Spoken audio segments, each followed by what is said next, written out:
Oh my goodness. Let me tell you something. Rockstar Gang, I appreciate everyone in here. I appreciate everyone joining the live stream. Obviously, as you're coming in, do me a favor.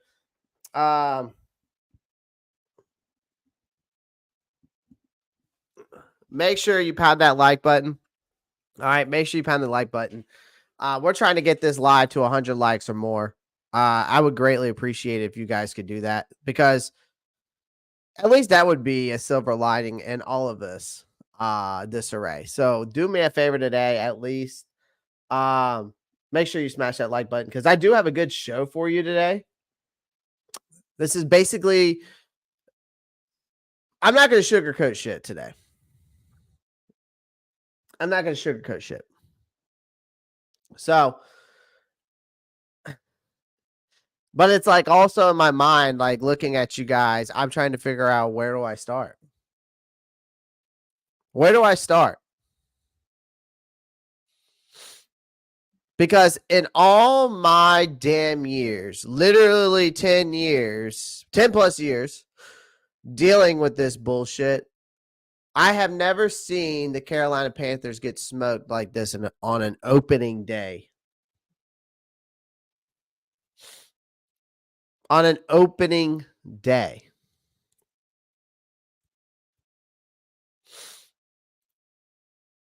Like, what the actual fuck?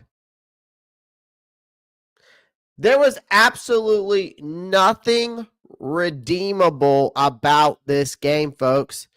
It was worse than anything I've ever had to endure during that Matt Rhule and Frank Reich era.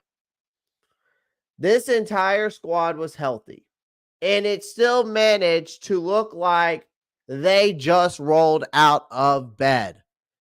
From the very first snap, it was clear. The Panthers did not show up to play. And even, here's the thing. We didn't even get 2 minutes of good football before it went to hell, folks. This was a perfect example as to why I was pounding the fucking table to stop treating preseason like a fucking vacation. Because it's not a fucking vacation. We're here to play ball. If you're here to play ball, then get your fucking ass on the field that you get paid millions of fucking dollars to do, and fucking put the fucking work in. Because there's a difference between men and pussies. That's how we're starting this fucking show off today. You've got me fucked up. Sorry. I hate to cuss. I'm not a very cussing person. Hell, I went to church yesterday, folks. I went to church yesterday. Actually, I didn't go to church yesterday. My daughter's been sick, so we stayed home and watched church. What am I talking about? But I go to church. I'm a Jesus believer. I'm a God believer, but good Lord, football just makes me say things that I don't mean to say, and it gets me so fired up. But guys, when I was preaching that this was a perfect example of why you don't treat preseason like a vacation, how many times did I tell you guys that? How many times? Like, what did we get instead of this? We got busted coverages. We got missed tackles. You got missed throws. You got missed blocks. You name it, we fucked it up. Every single time the Saints made a tackle, the play was done. Meanwhile, we tried to tackle. We give up 3 extra yards because apparently we just don't give a damn.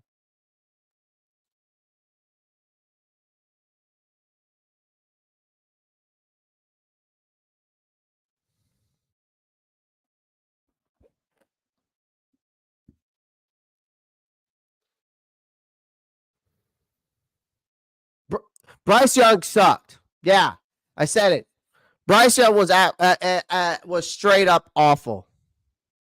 And let me preface this by saying I feel like I've had this kid's back since he was drafted. I don't think I had his back to a certain extent where I was like, I was a big Bryce believer, but to the point where I was willing to give him a chance, right? But he was straight up garbage yesterday. First play of the game, this guy throws a trash ass interception. Inaccurate all game. But the worst part is his blitz recognition is this guy's supposed to be able to read defenses. That's one of, he's got this high IQ for a quarterback coming out of Alabama. This is why he's a Heisman Trophy winner. That's what he is. That's why he's a first overall pick, right? What the fuck, Bryce? How do you let a fucking cornerback get 3 sacks on you? Because it's not, a corner blitz is not on your offensive line fault. I think our offensive line solidified, but not just 1, but 2, but 3. This guy couldn't recognize a blitz if it walked up and it introduced itself and say, hey, I'm blitz.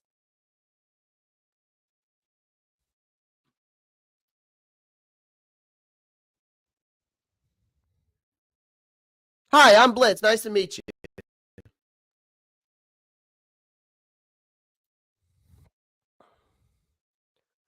I'm legit scared that we've already broken this poor kid.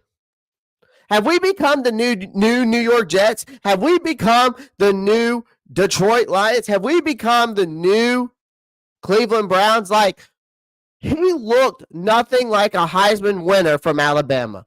Now, I get it. It's week 1. It's a new offense. So, is there a sliver of hope? I can't tell you.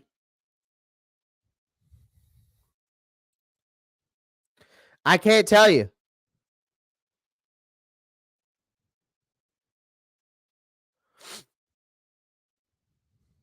And that's the bottom line, because Stone Cold said so. And that's the bottom line, because Stone Cold said so. I mean, seriously. Because the Ropp star said so. Bryce Young sucks.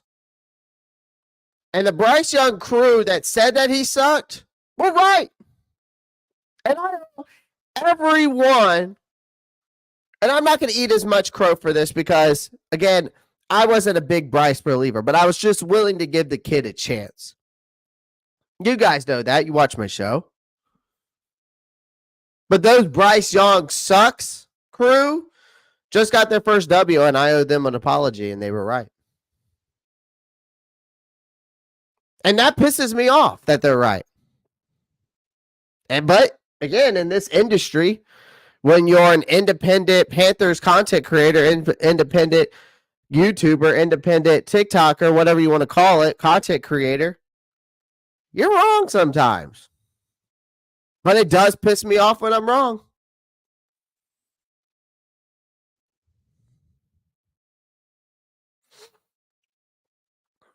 Sorry, I'm going to get to your comments, guys. Don't worry. Another thing, let's talk about the defense, and I'm going to break down more of this. I'm just kind of spilling my emotions. Sure, the offense was a joke, but let's not pretend this defense was any better, folks.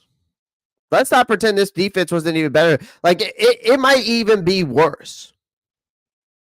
Like, the Saints didn't even think about punting until there were 4 minutes left in the fourth quarter. Yeah, that's how much we let them do whatever the hell they wanted. On our so-called run stuffing D-line that I thought it was going to be. We got bullied on every aspect of that defensive line. The Saints were having a damn field day running over them. Derek Carr had a 5-yard quarterback sneak. I mean, like, let that sink in. Like, don't get me started on the pass rush. What happened to, obviously, I mean, we'll talk about the Derrick Brown thing, but, like, what happened to Derrick Brown? Was he injured before this game started? Is this the reason why he's injured now? Like, that could be some accusations, but he was non-existent. That offensive line, which was supposed to be so suspect by the New Orleans Saints, manhandled our D-line. They didn't even show up. I sure as hell couldn't tell. This franchise is fucking cursed, folks. I'm not even kidding anymore. I think that the coaches change, the players change, hell, even management changes. Somehow, nothing fucking changes. We bring in this so-called quarterback whisperer, and our quarterback looks like he forgot how to play football. We stack up on run-stuffing D-line. We can't stop a nosebleed, let alone a run. We can't get to the quarterback. The same old story with this team, different faces, same failures. Same failures.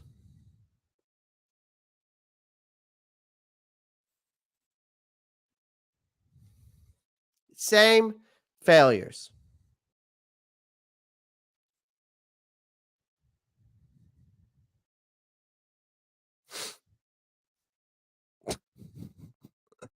But there's supposed to be a silver lining, right? The only silver lining in this whole situation is it's barely a consolation prize. It's just one loss. That's the only silver lining, because it was an absolute embarrassment. But whether we lost by 3 or 30, it's still just one loss. That's the only thing that I took any real damage from today. It's probably now everybody's mental health and whatever scrap of confidence that this team has. Especially now that Derrick Brown is out for the season. And yesterday it was that bad. But hey, we're on to LA, but we're well far away from bouncing back or even falling. Hell, we might be falling even deeper into the pit of despair. I mean, so what do you guys think? Are you all still alive? Y'all sober? Because after that, I'm not sure either applies to me anymore. Honestly, I thought, I might have to start drinking again. I didn't even drink yesterday.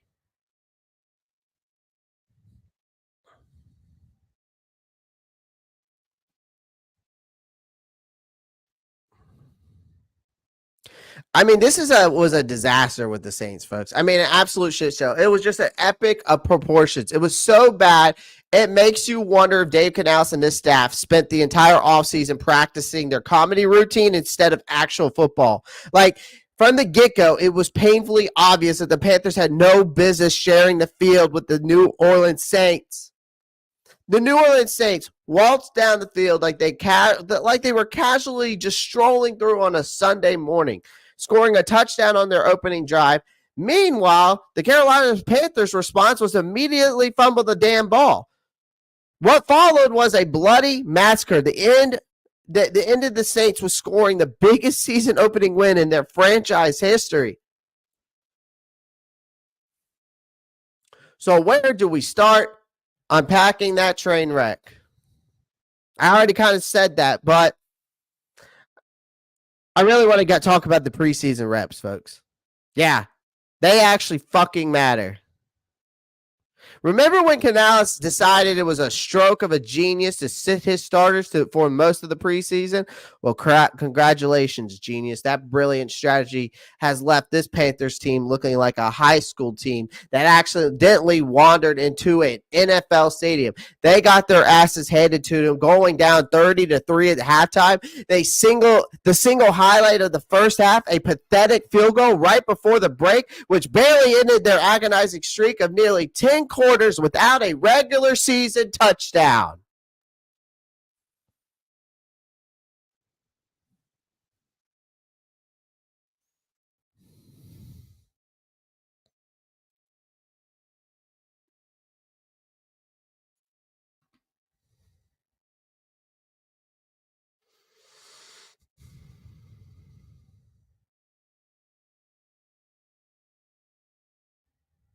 I'm just looking at y'all's comments.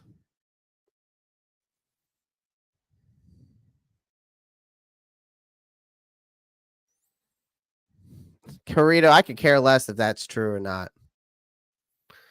We're playing if he wants to focus on his PhD, he can focus it on the outside of the field. But right now, the boy needs to be focused on football because he's in kindergarten trying to figure out football right now, the quarterback position for a PhD. And the biggest surprise to me from yesterday, because I'm still not done talking about my preseason talk, but the biggest surprise to me yesterday is when Bryce threw that interception, he turns around and he's smiling and talking to Deontay Johnson with a fucking smirk on his face that I would have loved to slap the fuck off. Sorry. I'm done. I am done defending this team. I am done defending this team until proven otherwise. And I told you guys that. I did not do the same thing I did last year. I did not sip the Kool-Aid. I told you this team wins 5 to 7 games. I went with 7, giving them the benefit of the doubt once again. And this game proved to me that they were just unprepared. Oh, I'm just getting started, Doug. I'm just getting started for the day.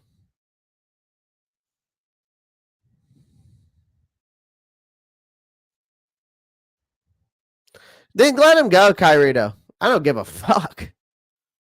I'd rather start Andy Dalton the rest of the season or hell work with Jack Plummer. Mingo's out of here, Jalen. Mingo should be the next guy out like Terrace Marshall Jr.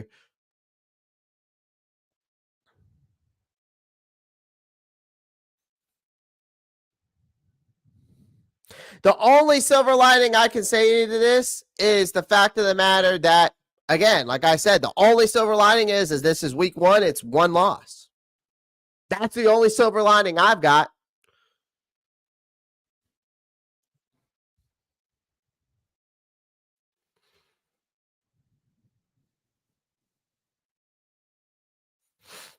Jalen, I agree with you. I agree with you. Cole Harley, 100%. I agree with you.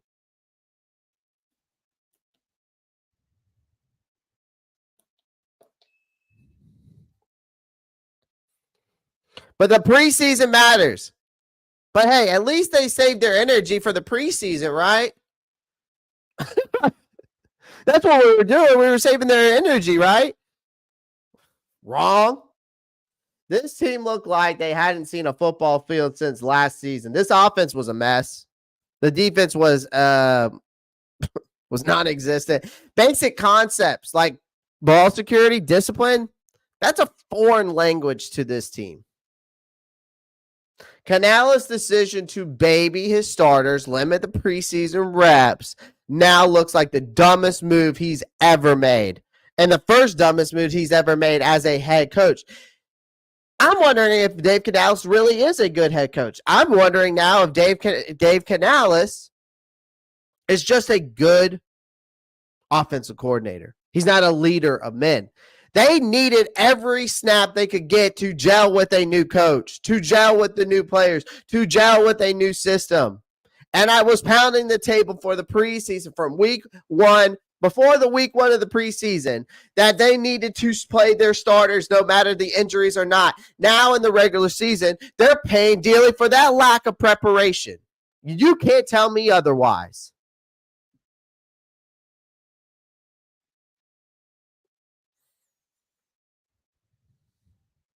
You can't tell me otherwise, folks. Make it make sense. Make it make sense to me to why it was such a smart idea to sit your personnel, your new starting personnel. You got a whole new coaching staff. Explain that to me. Please. I want to understand. And I hope the Carolina Panthers are listening to me right now. I hope some of the players are listening to me right now. I hope the fucking owner's listening to me right now. I hope the GM. I hope Dave Canales. I hope every last one of them hears this voice. Because they need to. They need to be listening to all the Panthers content creators. That's the bottom line, because Stone Cold said so. But I also feel like, I feel like this. Oh, I'm straight up not having a good time. It's not a good time.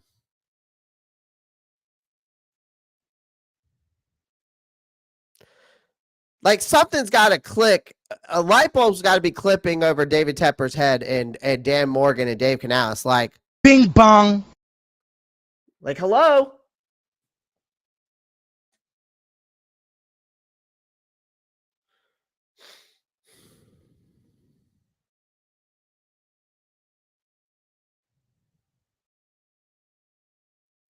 Like, this team makes you 1 beer, 2 beers, 3 beers, a shot of whiskey, a margarita, and a Bloody Mary.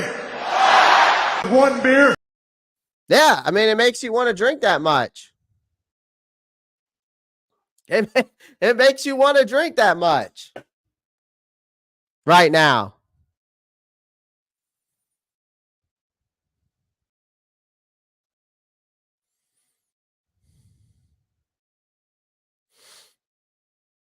We're going to talk more about Bryce because the kid just looked utterly lost.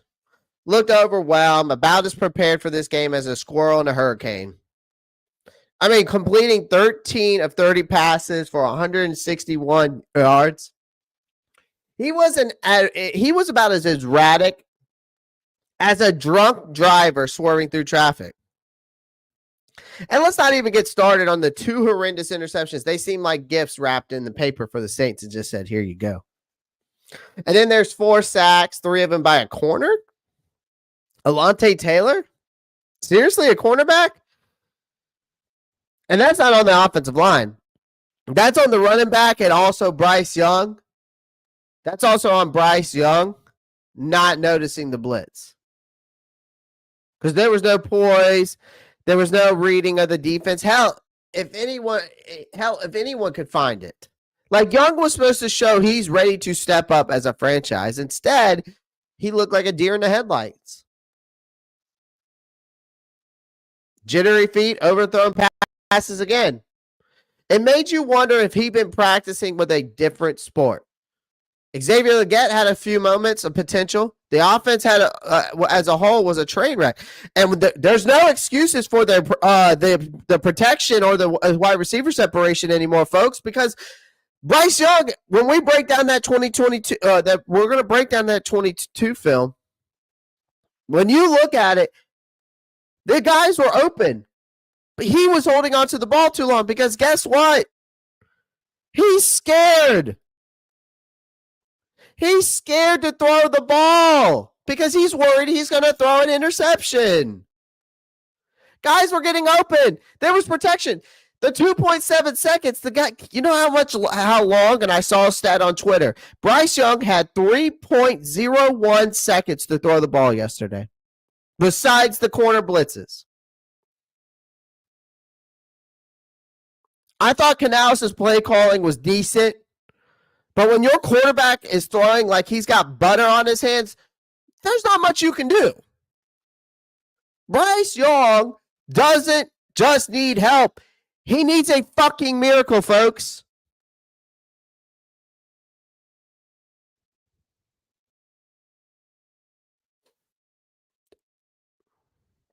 And where was the run game yesterday? We're supposed to be this run. We're supposed to be this run first team. We're supposed to be a run first team.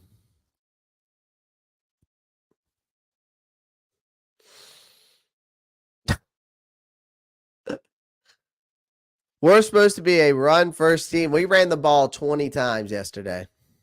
Now, granted, I get it. You're down 17-0 to start the first quarter. But that doesn't mean that you don't try to run the ball and get a drive going and start getting the offense in some type of rhythm. You just don't go away from that. I still believe even though you're down 17-0, you can still run the ball and win that game if somehow you go down that field and you're down 17-7. You're back into the game at least. Yes, you're still down by 2 scores technically. But if you start running the ball and then you start adding in the pass, it opens up the pass. It starts getting your quarterback into a rhythm. Why?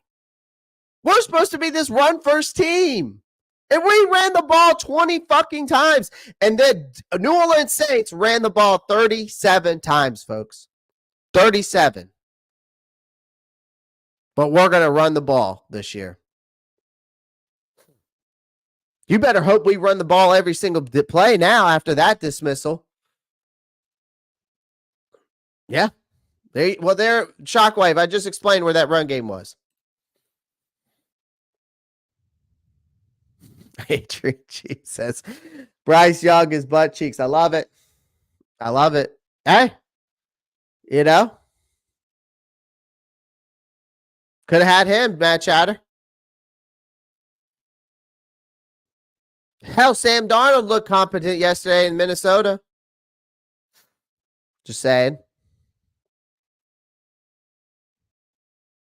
Sure looked competent.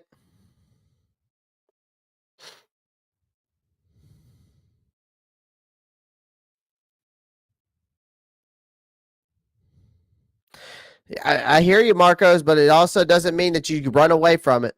It just doesn't mean you run away from it. Season's already over, folks. Should we go ahead and start looking at mock drafts? That's sad, Nervish. That's very sad. And Nervish, thank you for yesterday, by the way. You were my bright spot of my stream yesterday, donating to the channel. It was, I really appreciate that. Oh, yeah, I forgot. Don't forget about Baker Mayfield, former Carolina Panther quarterback. Looked pretty damn good yesterday.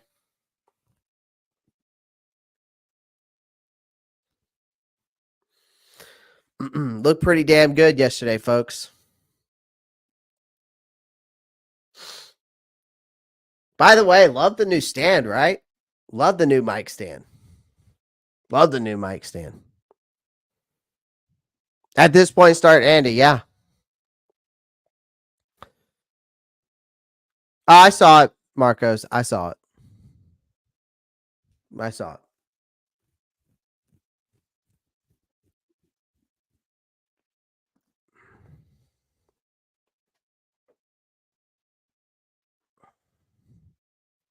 I no longer see 6 wins. I'm not surprised. I don't think Bryce will never be NFL good. He'll never be NFL ready. I was defending from Bryce all last season, but I can't do it anymore, Clay. James, I don't blame you. I tried to. Right. I tried to be. I wasn't more like defending him, more like just giving him a chance. Like, I never thought this guy was a franchise guy. I wanted Anthony Richardson out of that draft. It was Anthony Richardson, number 1, CJ Stroud, number 2, Bryce Young, number 3 for me. Tyree Ross says it's Ewers for me. Yeah, I would take any of those quarterbacks at this point. Ewers, Beck, or Shador over Bryce Young right now. Because at least if Shador was on this team, he have an offensive line that could protect him, unlike over there in Colorado. Yes, Bryce got sacked 3 times yesterday. I'm sure y'all are going to say some of that, but that was not on the offensive line fault. I think the offensive line solidified it. It's Bryce Young not reading the defense like he's supposed to on those corner blitzes. Cam Ward looked good too, James. I like Cam Ward. I mean, Jackson Dart looks good too. Out of Ole Miss, Jackson Dart looks solid. Who knows? We're just in the beginning of college football. We're only 2 games into college football. So we'll just have to keep a close eye on it. But right now, if Carolina continues to go this route, right, continue to just, lose games and stuff, we might be looking at the number 1 overall pick. And then another thing is then you're giving the Bears, because they have our 2nd round pick. If we go bad again this year, you're giving them the 1st overall pick in the 2nd round. Now, again, we got ours back, but still. Carolina head coach said there was other injuries besides Brown. Yeah, there was like 2 other guys. I want to say it was, I think he said 2 other guys, Shockwave, yesterday. I can't remember who it was. I mean, if Jalen Milroe wins the freaking Heisman, they might. Why didn't we sign Huntley? Like he isn't better. I don't know, man. I don't know. So, I mean, I guess the next question for you guys is where do we go from here? Right? Where do we go from here? Where do we go from here as a Panthers fan? Because it's tough. I get it. We're all in this together. The Ropp report's with you guys. The Ropp report's with you guys. He's here for you. We're in this together, folks. You know what I mean? We're in this together. But again, like, you know, like the run defense was just complete, utter catastrophe. Like, let's not kid ourselves. Like, Bryce Young's struggles were bad, but that run defense yesterday, that was just a whole nother level of awful. Like, Carolina's so-called improved run defense was a disgrace. You allowed the Saints to rack up a humiliating 180 yards on the ground.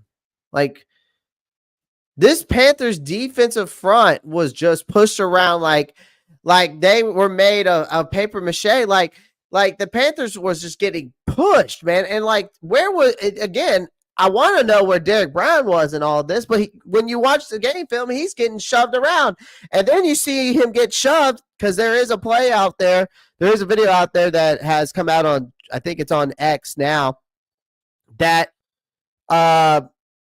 the play where he might have torn that meniscus, where a fellow player fell on him. So, but Derrick Brown yesterday was nowhere to be found. So another thing was he injured before he came into this week 1 matchup? Like, Brown was supposed to be the cornerstone of this defense and was practically invisible and possibly had one of the worst performances ever.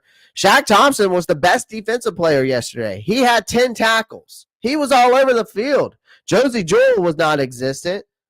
But Shaq Thompson was the best defensive player yesterday. Had 10 tackles and 2 for a loss. I mean, Ejiro Evero was a guy that was going around this past year getting job interviews for head coaching jobs. Who came in with a rep as a run-stopping guru and has a lot to explaining to do. His unit was completely dominated, and they exposed every glaring weakness that this team had for the rest of the season. Mike Jackson had some decent tackles in coverage. Iku Leota had 3 tackles for a loss. Leota looks good, and he had a sack. But those are crumbs on a table full of empty plates, man. If this run defense doesn't get its act together quickly, you think this week was bad? I think LA might do worse. I think that LA could have a field day running straight down Carolina's throat. Well, did you see J.K. Dobbins yesterday in LA? Did you see J.K. Dobbins yesterday?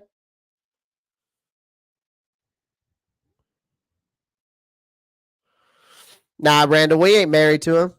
We ain't married to him. Listen, we might be married to him to this season, but we don't have to be married to him to next season. We can pull a Josh Rosen. We can pull a Josh Rosen with him next year. And I would. I would pull a Josh Rosen with Bryce Young next year. And I would bring somebody in. If I'm Carolina next year and this shit does not improve, right? If let's say we go 0-17, nothing improves, nothing. You pull Josh Rosen on Bryce Young next season, going into next season. You get him out of this facility and this organization as fast as possible. 36 people watching. Make sure you pound that like button. I would greatly appreciate it. 37 people watching. Good. You get Bryce Young out of here. You pull Josh Rosen. That's what you do.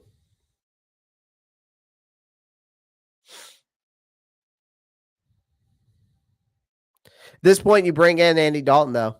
You let him sit. Now, some people think that you give him one more chance, but you want to give him a chance against guys like Khalil Mack and Joey Bosa. Like, people don't realize that the Chargers defense is still good. Like, people think Khalil Mack is washed, but he is not washed. If I'm not mistaken, Khalil Mack had 17 and a half sacks last year.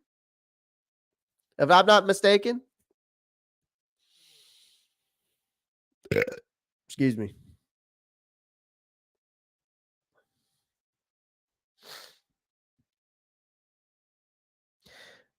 The player of the game for me was defensively. The player of the game defensively was Shaq. Player of the game offensively, I'm going to go with the rookie Xavier Legette. He looked good. When he was on the field, he was getting open. Bryce just wasn't giving him the ball. And again, last year, Andy Dalton, if we think about it, we go back to that Seattle game last year, folks. If we go back to that Seattle game last year, Andy Dalton had the best stat line of our quarterbacks last year. Better than Bryce in that Seattle game.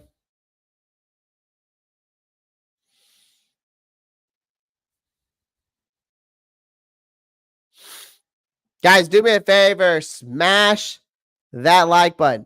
All right, let's break it down. Let's break this game down. We're going to go quarter by quarter. We're going to go on ESPN. Guys, make sure you do me a favor. Make sure you smash that like button. Hit the subscribe button. Feel free to send me some super chats. I will get to your super chats first. So if there's something you really want to get out there, I'll probably open up the phone lines here in a second or the stream line. So if people want to come in, I'm going to go ahead and open that up. I'm going to pin that on to the thing. If people want to come in, shoot their shit, say what you want, say what you need to say. You know what I mean? Say what you need to say. But we're going to break this down real quick, play by play. And we're going to talk about the first quarter. Well, scoring summary. Yeah, well, let's do the first quarter. Yeah, we'll do it by this. Because when we look at this, this is better. We'll get some of you guys in here shortly. All right, so let's break this down. Okay, let's break this down. So the first quarter, you look at it from right there. These are all the scoring summaries right there. Okay. Just an absolute faceplant from start to finish. The Panthers, they just stumbled out the gate, folks. Again, face planted spectacularly, though. 10 out of 10. Like on the Saints opening drive, Derek Carr effortlessly tossed a 59-yard touchdown pass to Rashid Shaheed. Now, that was on Jordan Fuller. I think it was Jordan Fuller that was the safety that was supposed to be going over the top and follow Shaheed up, while J.C. Horn was going to check down in to make sure, anything that was coming across was there. Jordan Fuller decided to go all the way in, left J.C. Horn hanging. That's what I saw.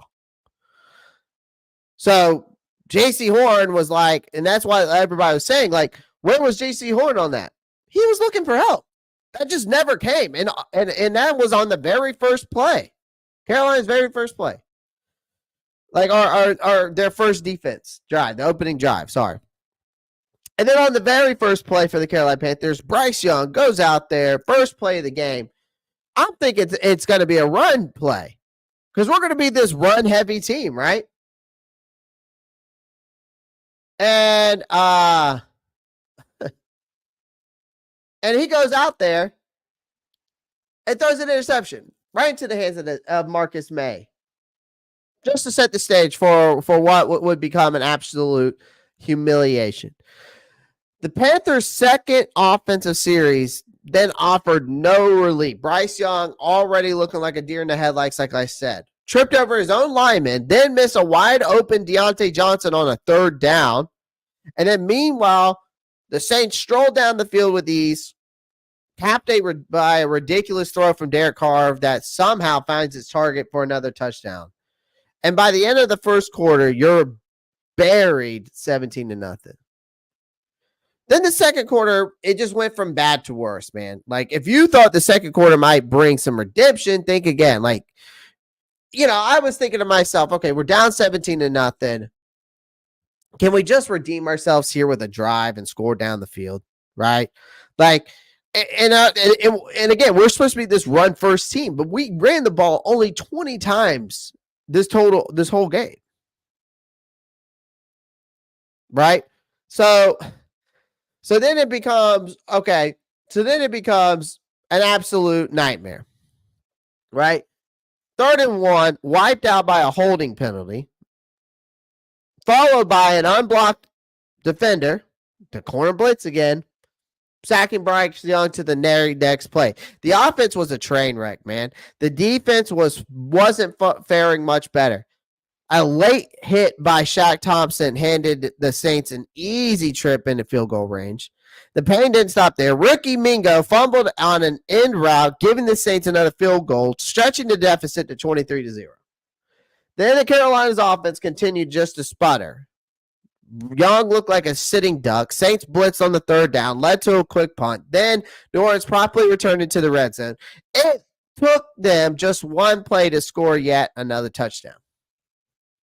So at this point in the second quarter, the Panthers' only goal was to get on the scoreboard before halftime at that point, which they barely managed. A brief 2-minute drill featuring a decent catches from Xavier Legette, Deontay Johnson, and ended with a 40-yard field goal by Eddie Pinheiro. But at 30-3, there wasn't much to celebrate. But what does it make sense to me, folks? Appreciate everyone tuning in. Make sure you pound the like button as you're listening. What does it make sense to me is how the hell Bryce Young continues to somehow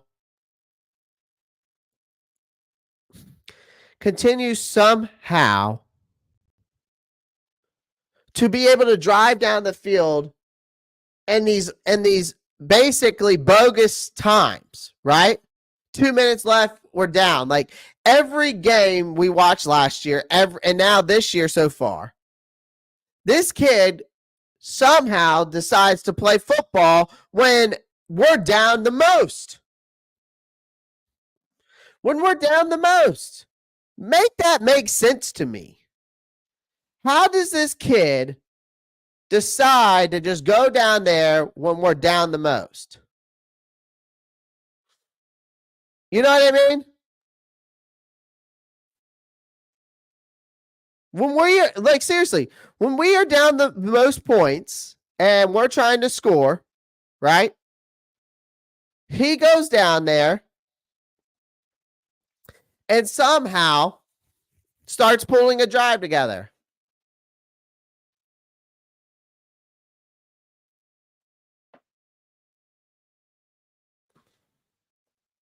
It just doesn't make sense. James, you're probably right on that. You're probably right on that.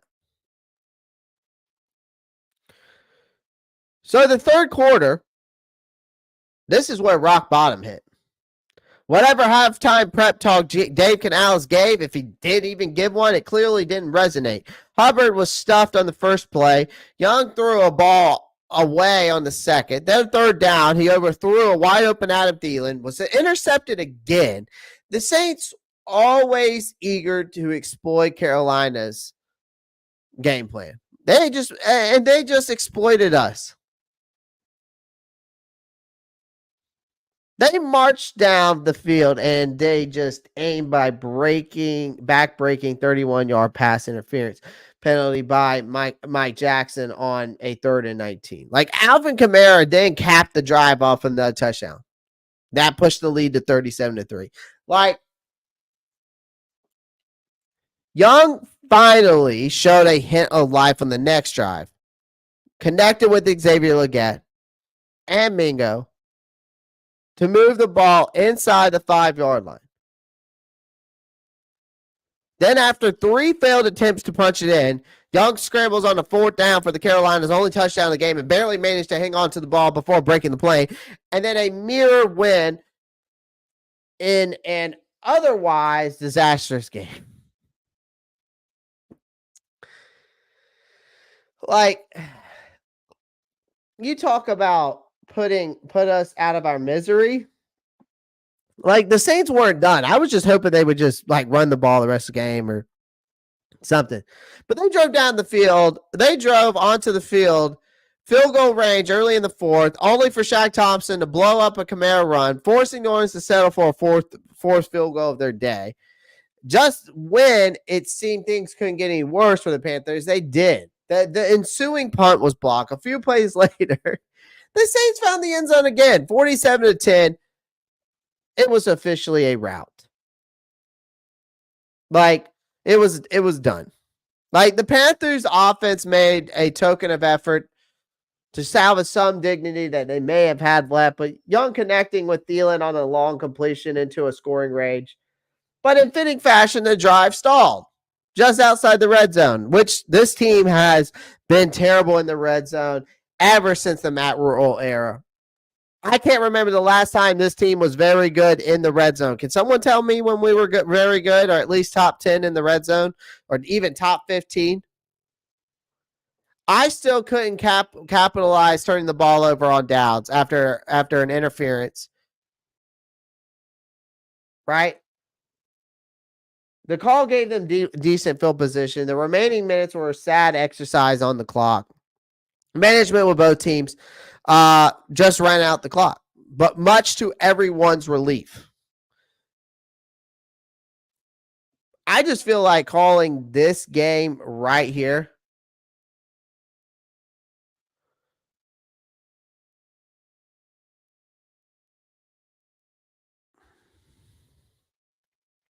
Yeah, I mean, it pisses me off that they're right, Justin. Like, I'm not saying that I was a Bryce advocate, but it pisses me off that I defend this kid in a way that I was like, let's give him a chance. And then we go off and yeah.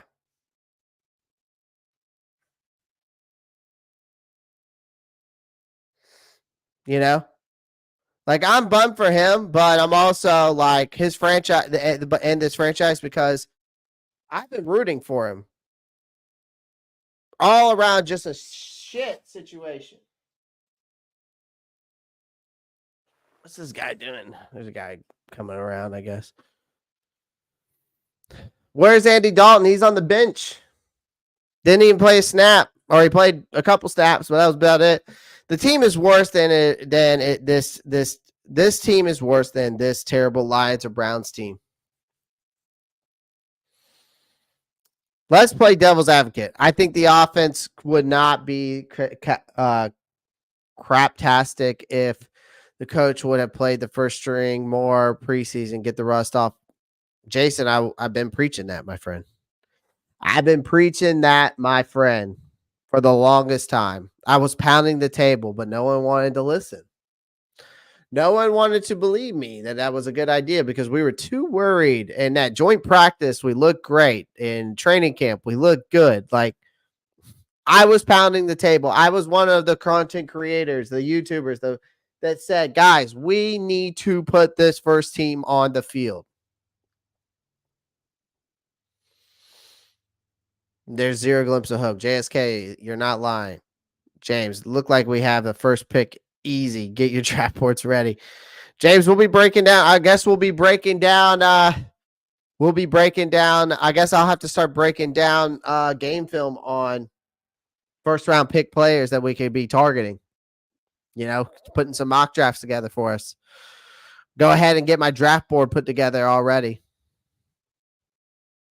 He does not look like he does not look like an NFL quarterback as of right now. He dinks, he dunks, doesn't set his feet. Looks petrified out there. Just sucks, man. Oh, we're gonna break him down. We're gonna break Bryce down here in a minute. And even after the third sack, no sense of urgency. JSK, no sense of being able to read defenses. That's the issue. Bryce Young does not read defenses. And when another thing is, Still, the deep ball accuracy, folks, it ain't there.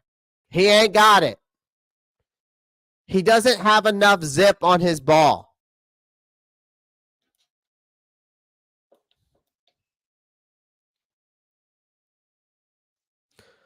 Probably so at this point, Todd. Probably so. Appreciate everyone joining the live stream. Make sure you do me a favor. Make sure you smash that like button, hit that subscribe button. Let's break down Bryce Young. Let's break him down. We're going to talk about Derrick Brown too. That is insane. The stat line says it all for me. Says it all for me. Like, if Bryce Young was going out here to aim and make a splash, he ended up belly flopping straight into a pool of just absolute disarray. Like, one damn play was all it took for him to serve up an interception. Like, it was like he was still playing pickup games in the park, like backyard football. Like, this wasn't just a bad throw when we watch it. This was a display of cluelessness. These are supposed to be crossing routes. He's trying to throw it where then right where Adam Thielen and Deontay Johnson are crossing, you're supposed to wait until they both cross past and then get the ball to one or the other. That gives you the two reads on that play. I think it's two crossing routes or two slant routes, whatever they are, or in routes, whatever. I'm pretty sure it was an in route or cross, one or the other. But zero situational awareness in that. If that's how you start, you're setting the stage for an absolute nightmare, right?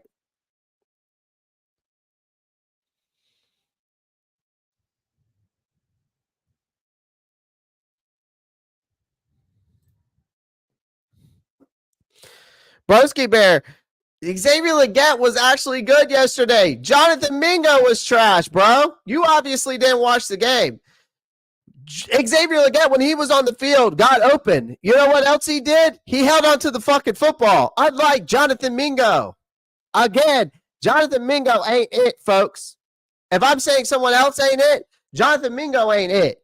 Mingo had 2 fumbles, Broski Bear. So for you to sit there and say a running country bumpkin of a wide receiver, Xavier Legette looks 10 times better than Mingo ever has. And that is in just one game because he was open and catching passes. He had more targets and more catches than any other wide receiver yesterday besides Adam Thielen. The running back isn't the issue. We didn't run the ball enough. Obviously, Broski, you didn't watch the game. You're too busy watching the Bears. Chuba Hubbard, they only ran the ball 20 times. It's hard for a team to run the ball anymore when you're already down. I will say that, but they should have never ran away from it.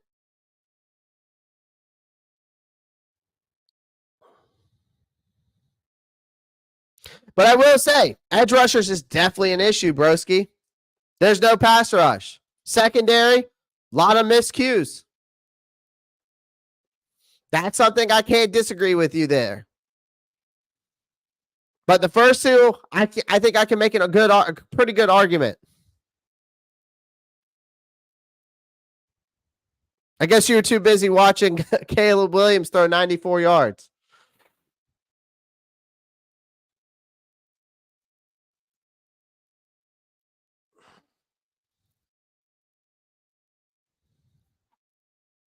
How's my point irrelevant? Nate, that makes sense to me. He looked better than anybody else in the wide receiver room. Like, how is that irrelevant, bro? Make that make sense to me. Like, he had 4 receptions for 35 yards and a 28-yard kick return. Like, in any other game, these might be seen as decent stats, but in a disaster, they're more like footnotes. So, sure, but other than that, the only other person that did anything was Adam Thielen, who had 3 receptions for 49 yards. I mean, that's not exactly game changer, but one of the fewer bright spots in this dark night time.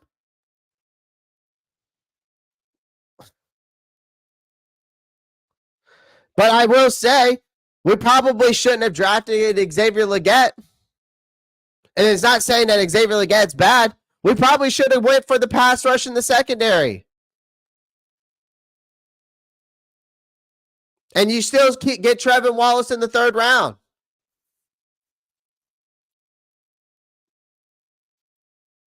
Or you make more trades. Like if we go back and look at this draft now, not saying that this is going to be a bad draft still, because there's still a lot of potential in these guys, but it's just not looking good with what team they're on. Well, maybe he needs to go get his eyes checked, Mr. Hunky Dory. Maybe he needs to go get his eyes checked. Here's the issue that I have with Bryce Young, though, yesterday, folks, is that he was, okay,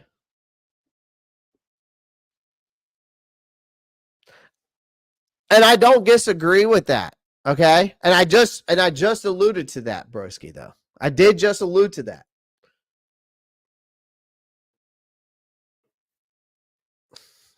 Well, fuck you.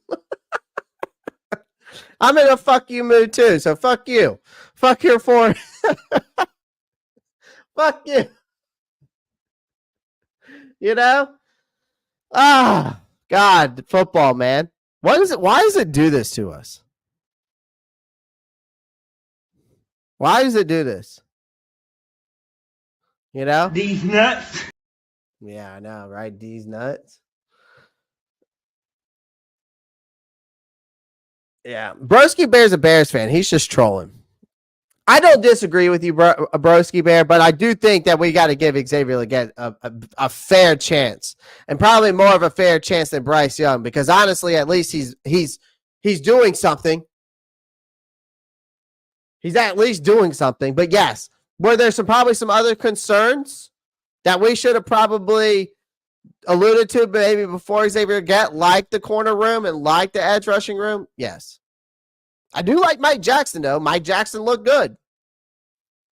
He was the only one who seemed to be able to cover Rashid Shaheed properly. Again, this team looks good on paper, but again, we're not seeing the results all over again. We are in the same boat again, folks. All right, back to Bryce Young. Let me break him down real quick, and I mean break him down bad, because that's what it's going to be. So, obviously, the Panthers defense, they managed to limit the Saints to a field goal after the turnover. So there was because after that point, it was all about Young. His repeated failure to make basic throws under pressure, right? Missing a wide open Deontay Johnson on a 3rd down. That's just another example, again, of how Young's performance was less. It was less than a rookie learning curve, or whatever other excuse that people have made, but it was more of a complete disaster. That's what it was. Bryce Young, was supposed to be working on those 2.7 seconds, get the ball out quick, right? Well, he had all the time in the world yesterday, folks, because if you go look it up, and I'm going to find that stat line on X, he had 3.01 seconds to throw the ball yesterday. On average. Guys were getting open.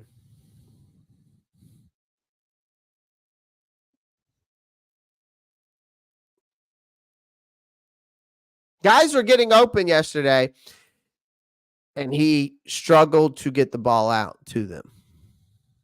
Why do you think that is?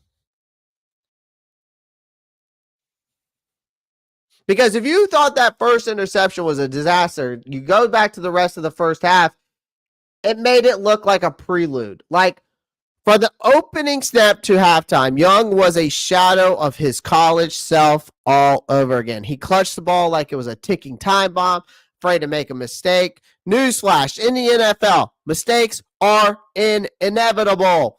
But indecision-making is an absolute killer. Listen to what I just said, folks. Newsflash to all of you that want to be very, very not ball knowledgeable. In the NFL, mistakes are inevitable. But indecision making and indecisiveness is an absolute killer. Because all that offseason chatter about getting the ball out quickly, forget it. Young held on to the ball forever. When he did let it rip, his accuracy was not there. There was none. So for all you Bryce believers, get it through your thick head. I gave the kid a chance. I'm not going to be eating as much crow as you guys because I said give the kid a chance. Wasn't a Bryce believer. I just said let's give him a chance. By halftime, his completion percentage was a shaky 50%, and his passer rating was a laughable 2.8 with the scoreboard at 30-3 at halftime. Young was defeated before the game was even halfway through. And if you want to talk about confidence, because everybody wants to talk about confidence, right? All right, we want to talk about confidence in Bryce Young? Y'all want to talk about confidence? I'm not sugarcoating this shit today. There's no sugarcoating this. Bryce Young's confidence is shot, folks. The quarterback once led in Alabama to a national championship. Again, still looks like a deer in the headlights in the NFL. For the moment he threw that opening pick, it was like a confidence, like his confidence did a Houdini act. Just disappeared. He stopped trusting his arm. He stopped reading reads. He stopped trusting himself.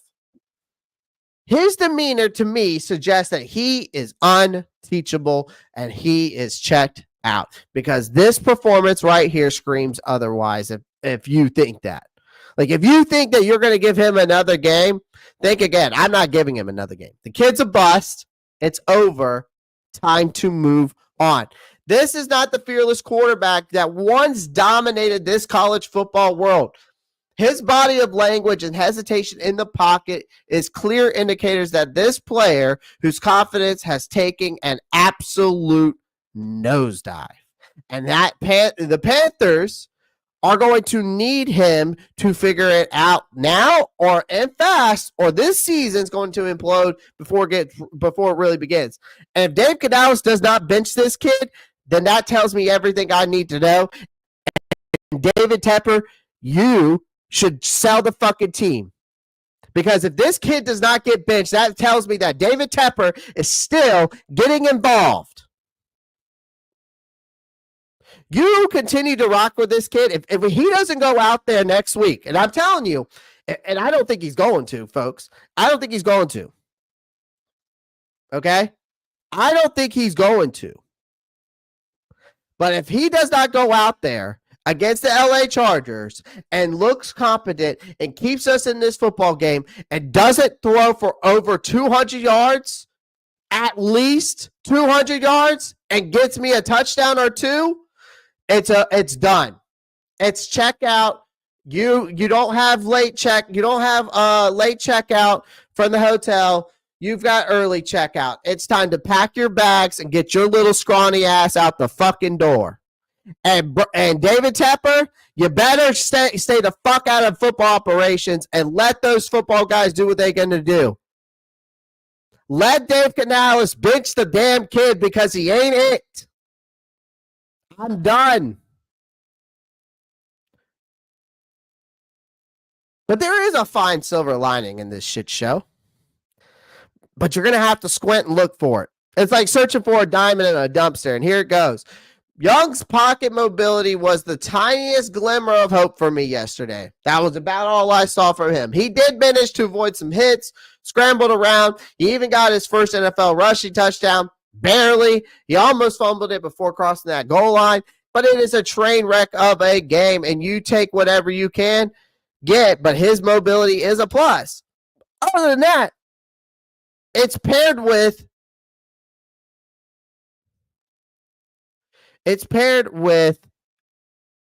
inaccurate throws.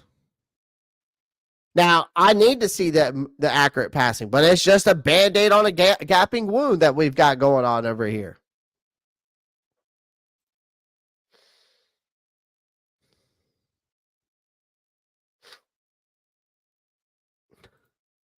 Appreciate every one of y'all joining the live stream.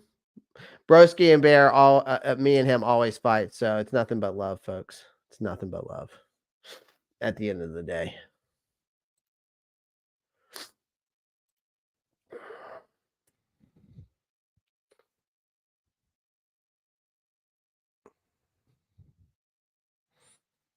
And speaking of Broski Bear, you know, I've said it before and I said it again. I hate to be a bear of bad news, no pun intended, but it's going to get worse before it gets better.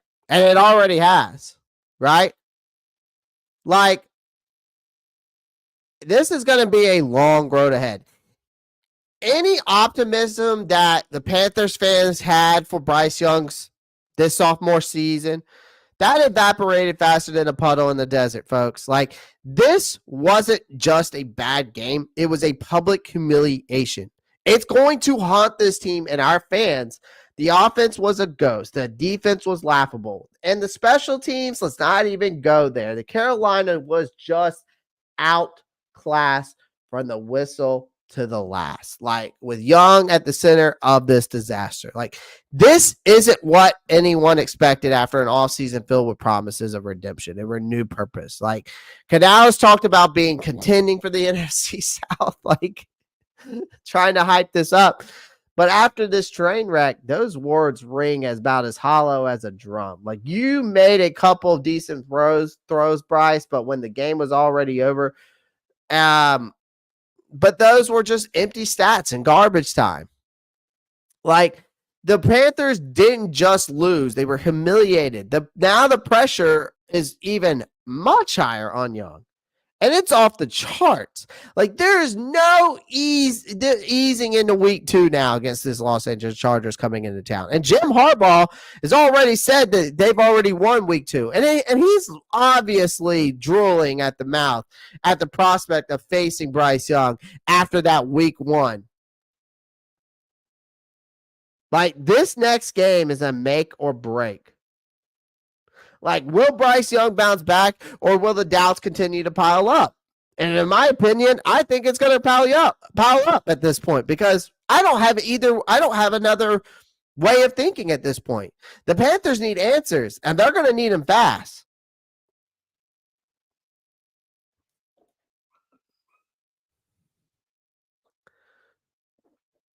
He's going nuts. But right now, Bryce Young has more questions than solutions. He better start finding those solutions, or this season could spiral out of control before it's even really begun.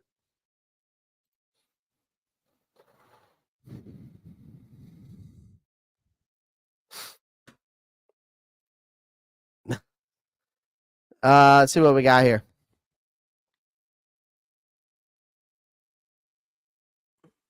See what we got here. Oh, join the Discord. Yes, join my Discord. Appreciate you doing that, Marcos. Isaiah comes in and says 0-17 if this continues like this. I won't be surprised at this point. And it ain't the fact that we lost it. It was how we lost. Yeah. It was more or less of how we lost, for sure. Remember Colin Cowherd said by Thanksgiving of year 2, yeah, GM's call a quarterback a bust if there is no improvement. I just can't. I can't do that. Am I going to get so you're basically telling me I got to give him until November. Hey, now. Is that what you're telling me? I got to give the kid till November? I don't know if I can give this kid till November, folks.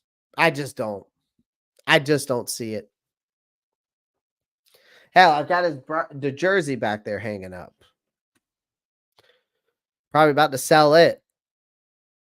Or just put it in the closet.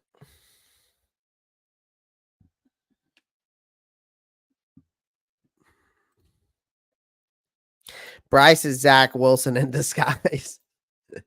The Chargers are going to put up 50 plus on this D.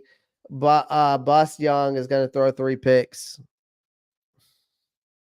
I hope it doesn't take 3 picks to get him out the game, James Island.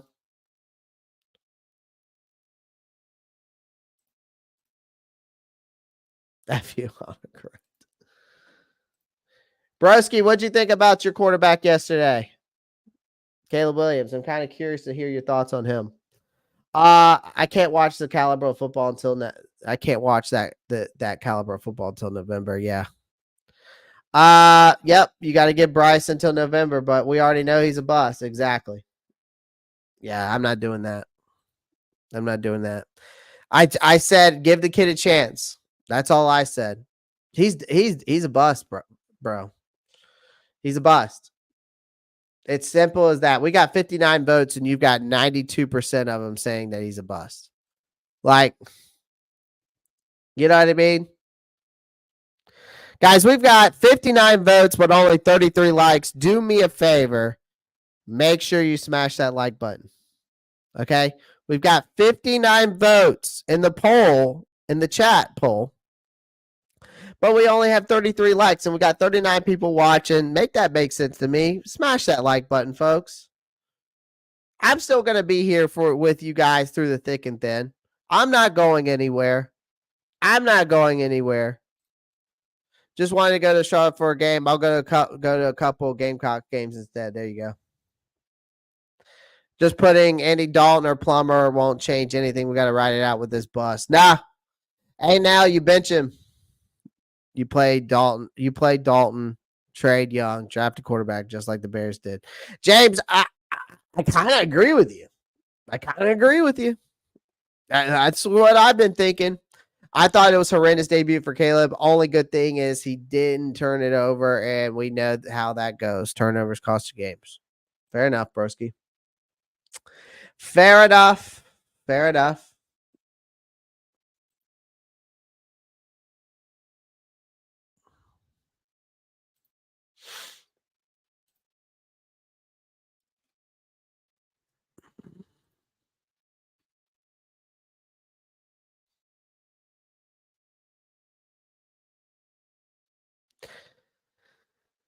All right.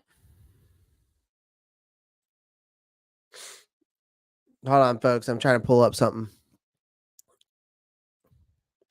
Give me a second. Is Bryce Young a bigger bust than Jamarcus Russell? No.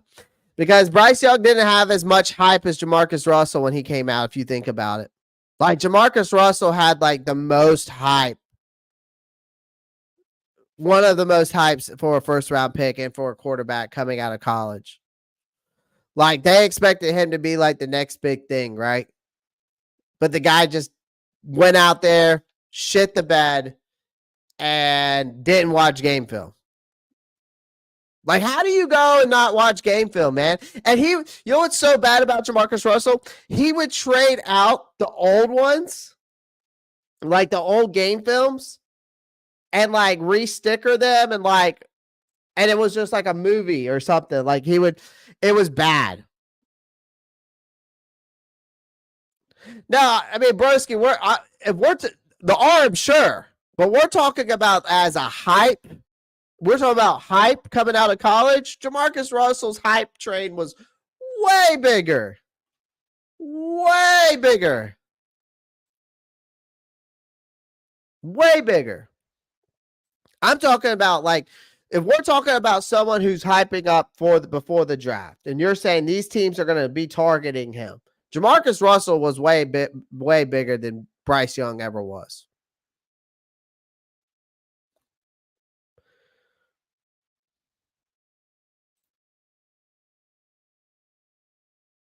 I don't know. I think the Raiders didn't. I don't think the Raiders traded for him. Hey, now, honestly, I wouldn't be mad at it. I wouldn't. I would not be mad at it. The question is, has Cam Newton stayed in shape? Has he been doing stuff on outside of playing Madden and college football and doing live streams and stuff like that? And, of course, he's been running his camps and stuff like that. But for City Kitty, I'm not too sure if they traded anything for Jamarcus. I would say Jamarcus Russell still is the biggest bust of all time in NFL history. Like, I think a lot of people would vote that over Bryce Young just because of how much hype Jamarcus Russell had on his side of him. I would have been mad at Matt. I would have been mad either bringing in Cam at this point. I mean, no. Listen, at this point, we have nothing else to lose. You have nothing else to lose, right? You know what I mean? Like, you have nothing else to lose. So I wouldn't be opposed to it.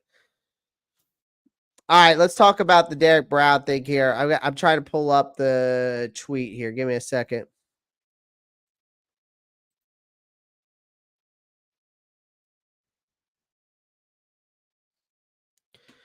Give me a second here.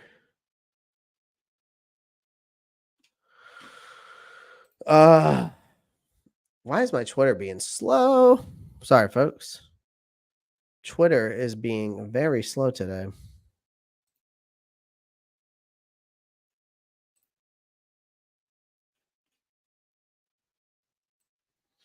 It's being a very slow.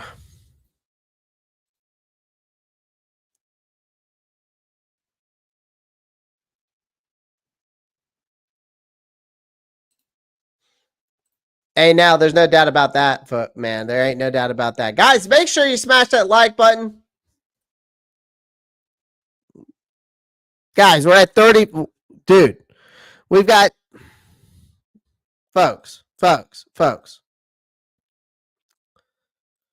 going to look you dead in the fucking eye, okay? And I'm going to ask you nicely. Get this live stream to 100 likes. We've got 60 votes, but only 34 likes. We've got 40 plus people in here, and we only have 34 likes. Make it make sense, folks. Make it make sense. It only takes a click of the mouse. Okay? It only takes a click of the mouse or thumb. Let's go. Very simple, very easy. I'm not asking for your money. Can Dave fix Carolina / Young? I think Dave can fix Carolina. I don't think he can fix Young. I'm still not off the Dave Canales train yet. Right? Like, I've got to give him some more time. Like, I can't sit here and continue. That's a good question, Shockwave, though. Like, I can't sit here and continue to just bring in another coach, bring in another coach, bring in another coach, like, and just continue this ridiculous cycle, which is part of the reason why where we are. So, no. But do I think he can fix Young? No.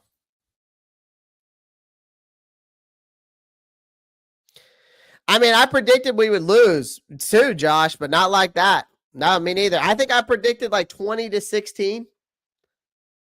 20-16. Exactly. Guys, do me a favor. Smash that like button like it was David Tepper's bald lemon head. Do that.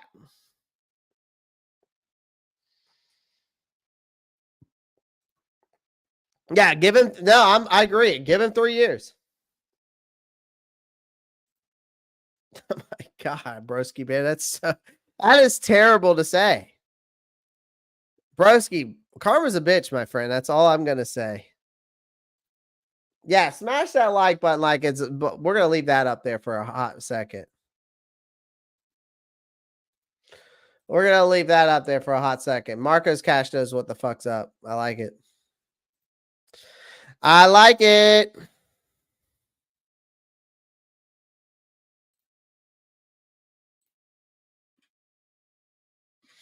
All right, hold on. I've been working on getting this Twitter thing up. My Twitter's being funky, so I don't know what's going on.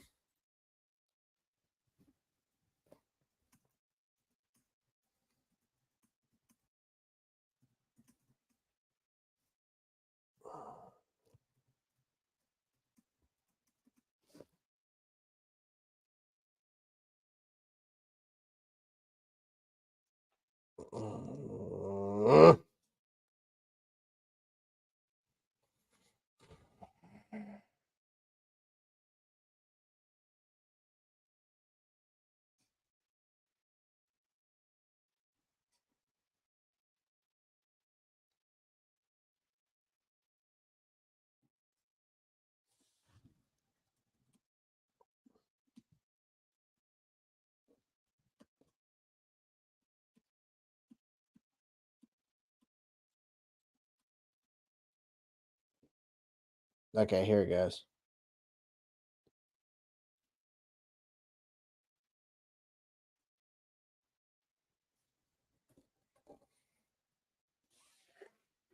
All right. Sorry about that, folks.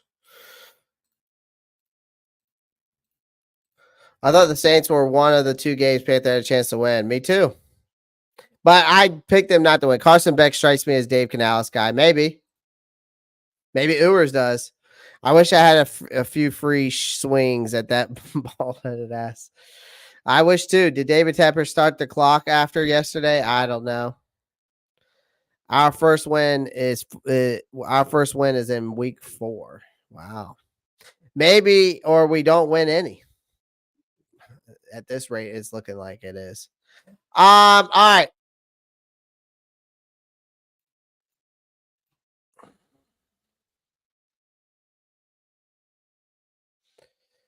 Here we go.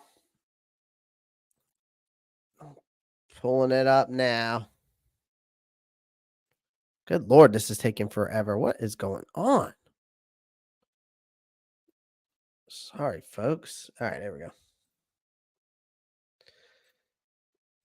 I mean, this is just ridiculous. There's no reason for that.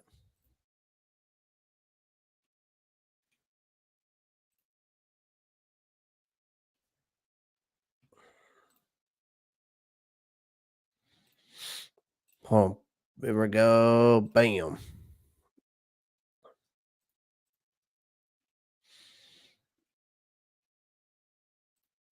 So there you have it. This is the post that I posted. This is the post I posted up, or I posted it up on my channel, or I posted it up on the community chat for you guys.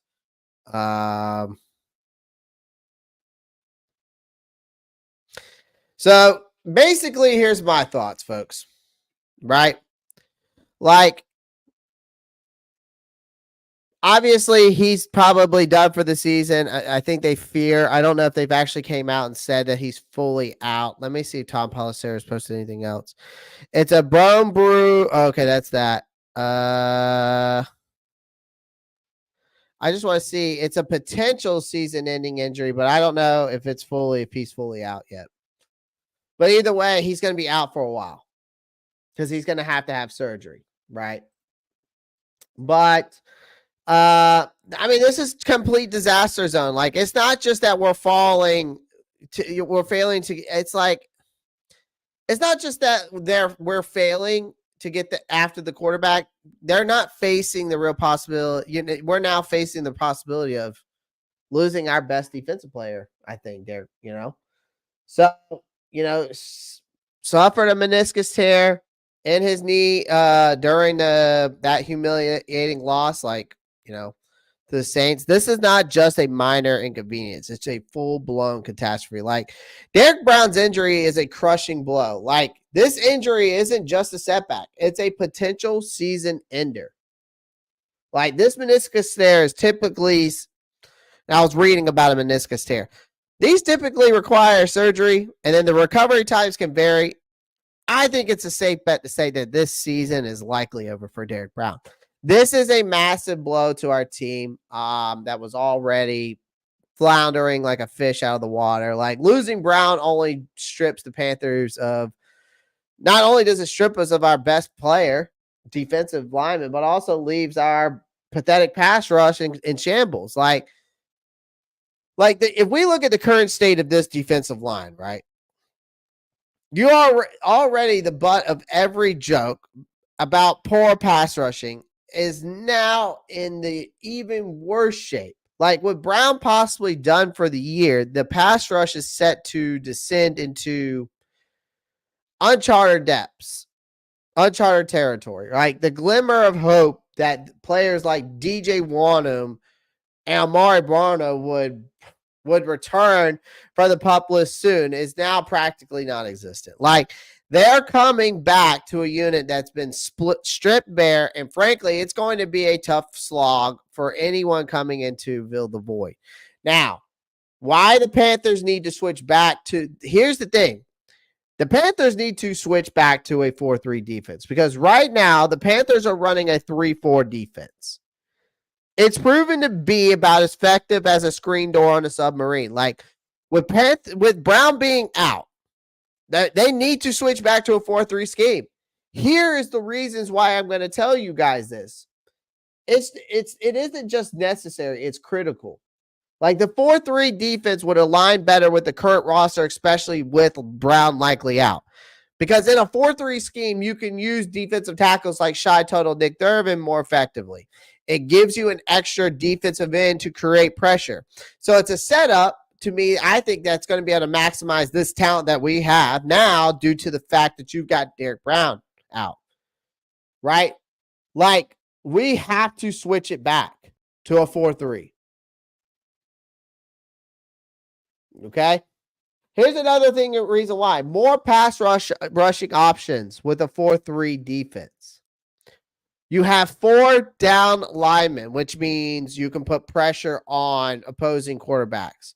So this could give players like O'Shawn Robinson and others more opportunities, obviously, to make an impact, even if they're not stars. Like, you improve that defensive line rotation. When you switch to a 4-3 defense, that allows you to better rotate among your defensive linemen. Because then with only 3 linemen in the 3-4, you think about it this way, guys. It's harder to keep them fresh, right? So for a 4-3, that would give them more flexibility, potentially better performance from what we saw. I think the 4-3 setup can also be more effective against the run because when you look at Derrick Brown's injury now, this run defense could become even more of a liability. But with a 4-3 alignment, that helps shore up that defensive line against the ground game. And it allows your linebackers to make more plays. You know, does that make sense to some of you guys? Hold on, folks. Hold on.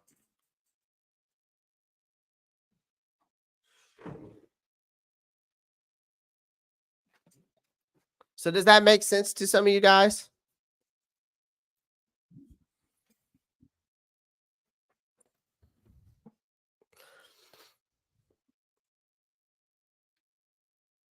Let's see what we got here. We might get swept by the entire division. I'm going to go through some of them. We might. Playing us is a free win. At this point, it looks like it. If we don't win any games, I'm going to have to take a hiatus from football. Turtle Man, I'll still be here for you, my friend. I will still be going live. I will still be creating content. Will he bench Bryce or ride it out? I think he's got to bench Bryce.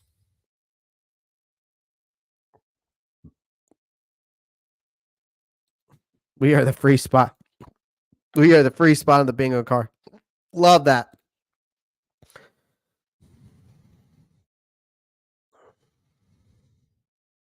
Yep.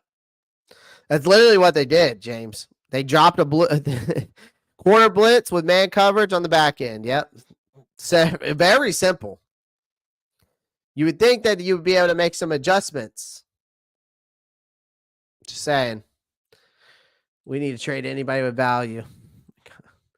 I didn't like our defense last season, even though everyone wanted to cherry pick stats. And yesterday did nothing to change my opinion that our defense is bad. Let me ask some of you guys a question. Let me ask you some guys a question in the chat. Do y'all think that this defense would have been any better with Derrick Brown or with Frankie Louvu and Brian Burns? First, we officially see that Bryce is the worst quarterback who ever lives, and now poor Brown is hurt and gone. What else can possibly happen? Jarvis, it's going to get worse before it gets better. Play Andy or trade for a backup. Isaiah, I think we play Andy and we trade Bryce. Do what the Bears did a long time ago. Losing a captain week 1 is going to be crushing blow in this locker room. Yep. I want to see Derrick Brown. The defense was trash last season. Playing Andy only hurts the draft. I mean, do y'all want to continue just to be the bottom feeders and continue to just continue to lose football games? Is that what y'all want to do at this point? I'm just curious. Like, I just don't know if that's what y'all want to do.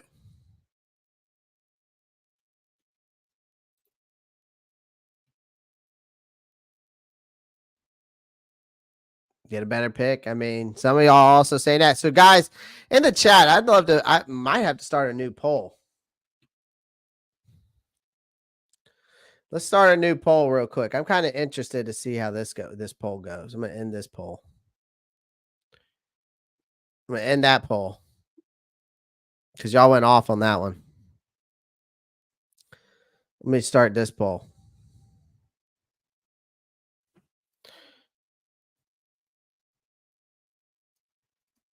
What should Canales and this front office do?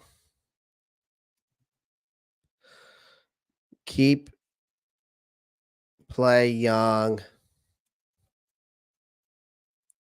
Actually, here we go. Here's the new poll question. Okay, what should Canales and this front office do? Okay. All right, and I'll let y'all vote because I'm interested. Play, continue to play Young, and go after the draft, or okay, and draft. We'll just say in draft QB. Start Andy and trade Young at the or I'll just put trade Young. What's another option? I'll just put in here. I'll just put other as another and then comment.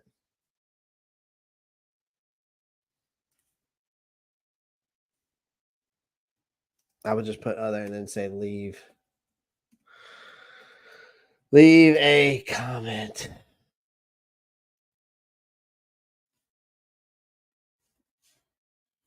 All right, there you go. All right, maybe slightly better. There you go. I put a new poll up. Where are we at on likes, folks? Where are we at on likes? We got 46 people watching, only 43 likes. We got the votes are coming in. We better have more vote. We better have more likes than votes. That's all I got to say. Because the last poll I had 60 people voting, and we don't even have 60 likes. Well, like, come on, folks. What are we doing here? What are we doing?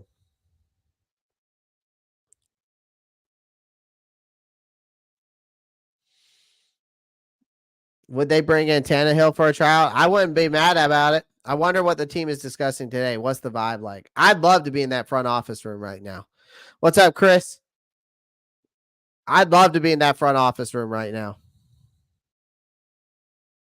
Hear what's going on in there.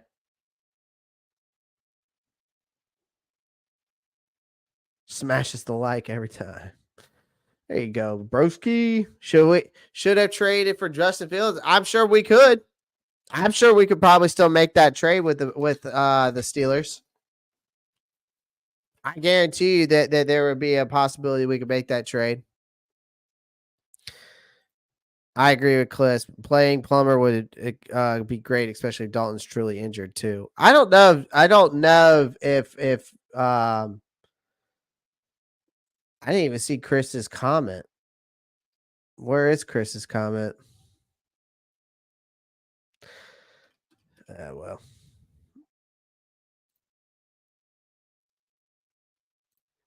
Send Bryce Young to the Giants. Should we bring in? You really have no choice but to play Bryce. Live or die by the key help. He might be traded after the season. You'd only get a 6th round pick for him. And honestly, Broski Bear, if I get a 6th round pick for him, it is what it is. But again, back to the whole defensive thing. Like, I think we've got to go with the 4-3 setup. Because again, with everything we've got going on, like right now, like the Panthers don't have a backup plan, especially for Derrick Brown on their depth chart. Like, you've got O'Shawn Robinson, LeBron Ray, Nick Thurman, Shy Tuttle, They're good, but they're not going to make up for Derrick Brown's absence. That's for sure. Like, the team will likely need to sign another player to bolster up this defensive line. But even then, it's going to be a rough ride. Like, in hindsight, like, and to keep this short and sweet with you guys, like, the Panthers are in deep trouble. Like, the loss of Derrick Brown is going to be a crushing blow, and that will be likely. It's going to cause us to have some really bad defensive struggles. And, switching to a 4-3 defense just makes more sense to me now at this point when I was looking at it. Like, it could help mitigate some of the damage, but not all of it. Like, you would get most out of the remaining players you have less. And, with the season already unraveling, it's a desperate move in a desperate time, in a desperate situation. So, that's just the way I look at it. Call up Plumber. I don't disagree with you, old school. Would any team ever want Bryce? Not at this point. I don't even know if the Giants would want Bryce Jarvis. I don't know. No, Bryce Dung. We're not going to find a trade candidate. Yeah, Bryce isn't going to bring anything in a trade. Sorry, Clay. I don't know enough about details to know about what a 4-3 is, but if it means David Tepper is gone, I'm in. Now, a 4-3 is just a better defensive lineup and strategy scheme for the defense. It's basically what it is. That's why I was explaining it. Like, I think with Derrick Brown, the 3-4 just in this team just doesn't fit. Like, we need to switch back to the 4-3 defense, in my opinion. That's just me. That's just me.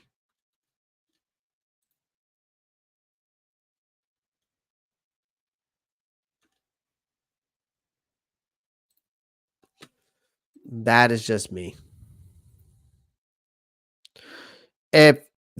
If they get Daniel Jones and exchange Young to the Giants, I will burst out into a satanic, insane laughter. I like a 4-3 defense better. Yeah. JDK is a type of defense. Yep, it's a scheme. The whole fan base is on fire, it seems. Yep, or get the personnel to actually run the 3-4. Yeah. That's the only thing you can do, Cyburn, but I don't know if they can do that at this point. Panthers should have traded Derrick Brown instead of paying him. That's what you do during a rebuild, shed contracts, and acquire draft picks. You make a good point there, broski. David Tepper must have really fucked over a lot of people to have this much bad karma. Like, he must have must have been one of those Wall Street guys that ruined people's lives back in the 2008 stock market crash or something. Who knows, man? At this point, we have always been a 4-3 in Carolina. Yep, we have. Tepper sell the team. Yep, hashtag Tepper sell the team. Throw that first pick on the first play. Took the fight out of everyone on that team. And it just took the fight out of everybody. It just continued to downward spiral. Regardless, Young needs to get the hell out of beloved Carolina Panthers. And after what we saw yesterday, yeah. I mean, again, this, guys, we're talking about, this wasn't just a defeat. Like, it was a catastrophic failure of epic proportions. Again, like, the Panthers were dismantled on every front, right? You're thinking, like, and you got an owner that thought that this 5'9" midget was supposed to be the franchise savior. Like, I'm not sugarcoating it anymore. I'm done. I am not giving any more chances. Like, this guy looked more like who could accidentally wander in from the street. Like, he looked like a guy off the street out there. You know what I mean? Like, it is what it is. Oklahoma City Panthers. Oh shit, we're moving. Defense was so bad. It was bad on every aspect. As long as Tepper is here, it don't matter who's wearing a helmet. Yep. 3-4 takes big boys, and especially skill set. 4-3 is way better for us. Yeah, it is. Bryce Young can't walk around Charlotte right now without protective custody. I don't doubt it. Hey, I mean, y'all heard about the Giants fans up in New York. They were waiting out. There was people waiting for Daniel Jones at the end of that game yesterday, from what I heard. Waiting for Daniel Jones to come out of that locker room yesterday, from what I heard. Crazy. It's like every year we assume that it can't get worse, and it does. Again, it's only going to get worse. It's going to get worse before it gets better. That was my saying at the end of last year, and it continues to be point. What upset me the most is that Bryce Young shows no emotion. He doesn't want to lead.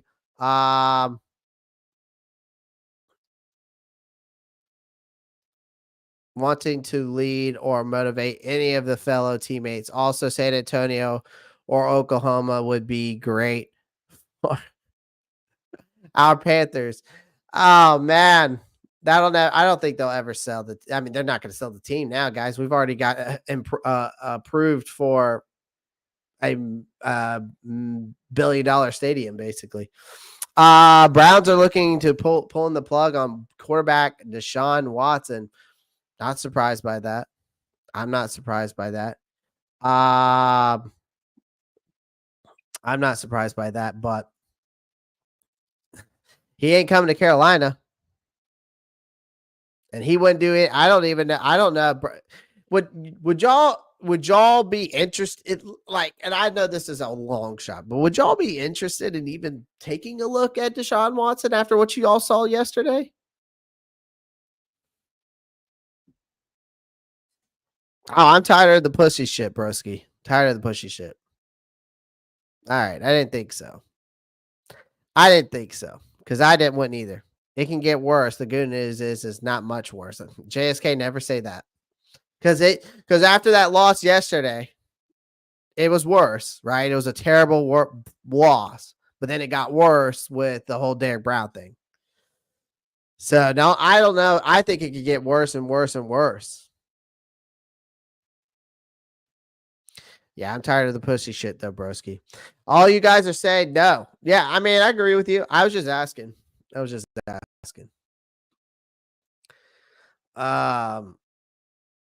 I mean,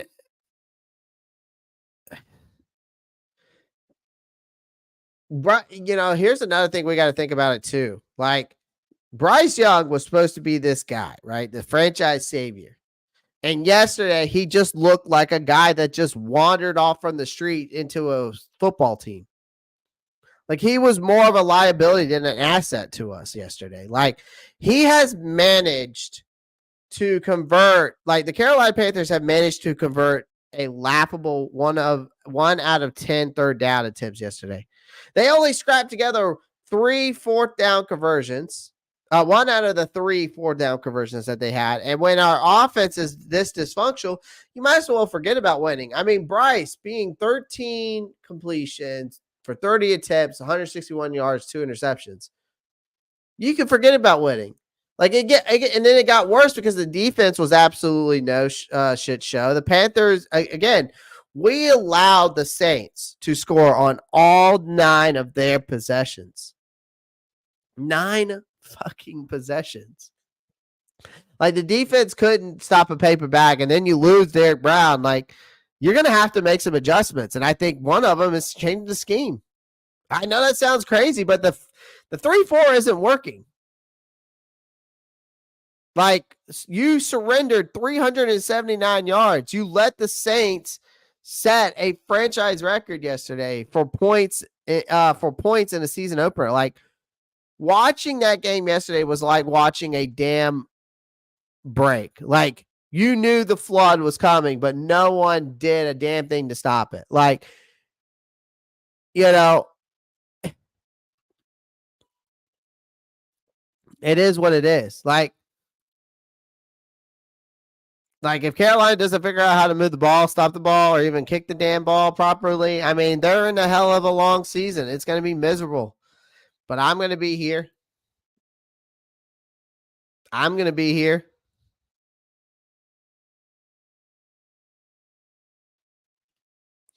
better off tanking this season with Bryce instead of trading for Deshaun Watson. I mean, I agree with you. I just was curious what Panthers fans are thinking. Yeah, but now look at what we have, Clay. What else value is left, right? I agree with you. I know. Can't lead. You can't get in players, faces that weigh you at least 40 to 60 pounds, and even more. Anyone on that team can drag him. He's soft-spoken, too passive, too soft. Is Watson's contract like 60 plus next season? Probably. Thanks, Broski, and thanks, Marco. These Panthers have insulted us and all the humanity for the last time, and at this point, I don't know anymore. Definitely San Antonio, Oklahoma would be cool. Y'all ready to move this team already? All right. Nah, get Bryce this year, depending on how bad it is, a signed placeholder. Gardner Minshew type and a free agent. Draft a good player with our number 1 overall pick, then start worrying about the franchise QB in 2 years.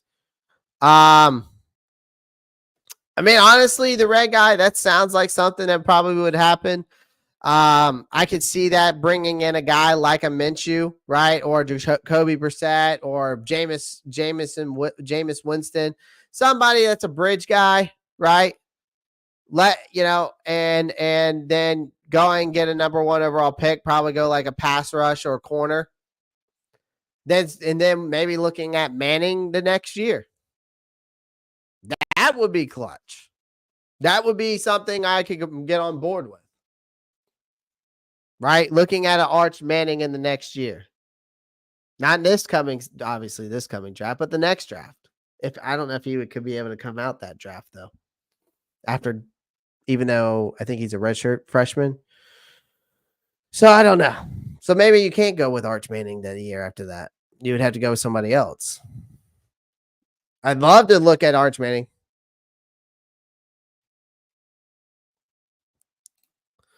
Browns looking at turning things over to Winston or Flacco. I think Flacco's on Indianapolis Colts. Shockwave. Flacco's on the Indianapolis Colts. I'm surprised if any quarterback wants to play for the Panthers after what he saw yesterday. Jarvis, it's not. I don't think yesterday was not the wide receivers and offensive line fault. It's the quarterback's fault. But I can understand where you're coming from with that statement.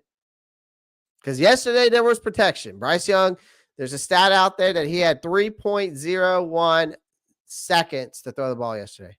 But he was supposed to be getting the ball out 2.7 seconds, yes, as we were hearing all offseason. Just like how we were supposed to be running the damn ball be a run-heavy offense, and then he goes out there and throws a pass on the first play of the game. Makes no sense to me. We should have ran the damn ball on the first play and the second play. You need to get a good nose tackle to run the 3-4. Yeah, I've been preaching that for years, or ever since we switched over to it. That didn't happen. That actually sounds like what happened. What may happen. Yeah, what he was talking about, Josh. It sounds like something that I could hop on board with. Same, brother. Panthers fans for life. Yeah, I'm going to be here through thick and thin. All the bad voodoo in New Orleans was running wild in that dome yesterday. Someone had like a needle, pen. Call the Patriots for Milton. Just saying. I wouldn't be mad at it, Josh.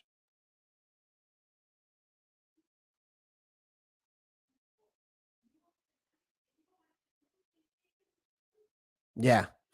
I would not be mad for calling the Patriots for Joe Milton because the guy's got an absolute rocket of an arm. I just don't know how accurate he is. I just know he can throw the ball 90 fucking yards. And he's athletic as shit, right? So Clay never runs, he waits. At this point, that's all I can do.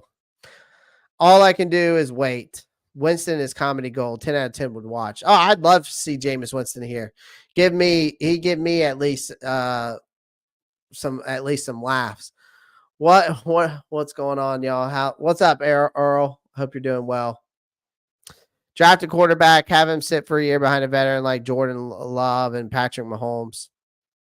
I like that idea, Isaiah. But we would have to get a guy. We would have to get a guy in here that he could sit behind and actually learn from, like a Jordan Love and Patrick Mahomes did. Like Patrick Mahomes had Alex Smith. You had Jordan Love with Aaron Rodgers. Like,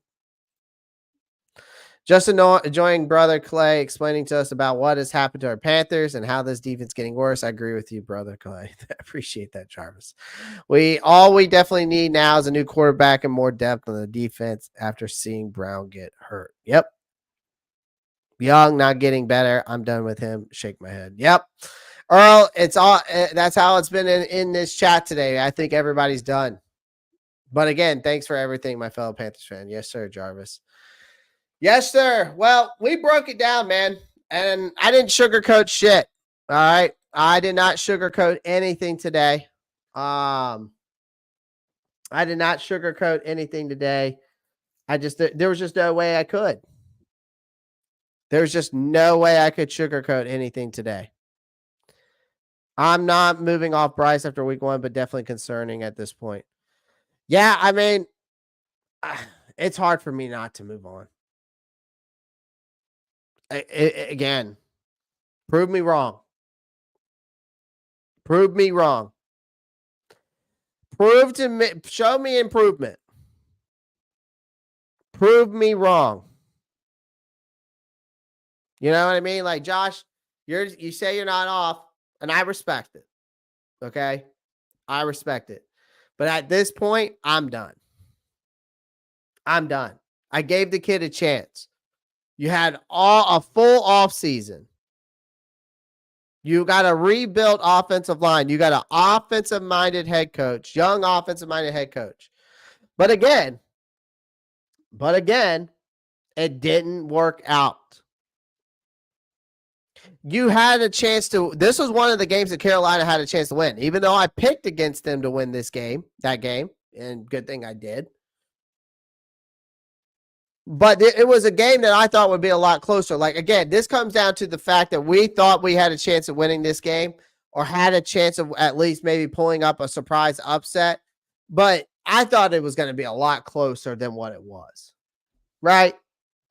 Like, but here is the biggest thing and I'm going to say it once and I'll say it twice and I'll say it 100 times and that I told you so. That preseason reps actually matter. I'm going to say it once and I'll say it again. I'm going to reiterate this because I reiterated this at the beginning of the show. Preseason reps matters, folks. Remember when we were told by Dave Canales that he had this genius idea that he was going to sit the starters for most of the preseason? Well, look how that worked out, because that brilliant strategy left us looking like a high school JV football team somehow just wandering onto an NFL football field. Like, we got our asses handed to us, right? You know? But, hey, you know, at least, you know, hey, at least we saved that energy for in the preseason, right? I mean, really? Like, absolutely fucking not. Like, this team looked like they hadn't seen a football field since last season. Like, again, preseason reps matter. Preseason reps matter. Like, I'm dead ass serious. Like, you can't tell me after watching that, after that game yesterday, that preseason reps don't matter.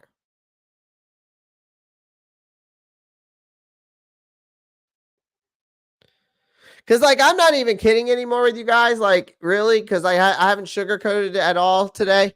Like, the coaches change, right?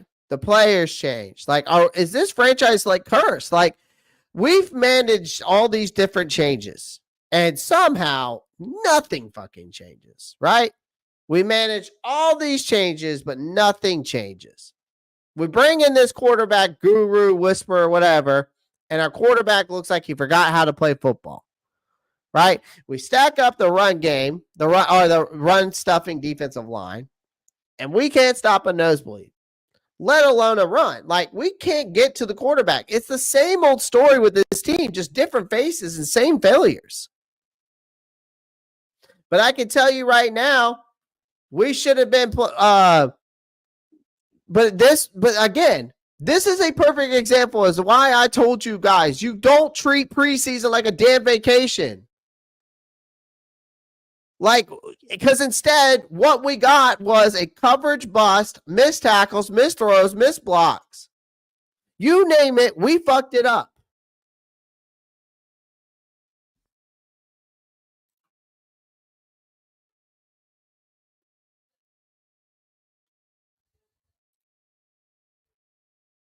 You know what I mean? Like, that. It's simple as that.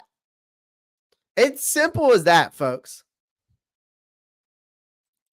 You named it, we fucked it up.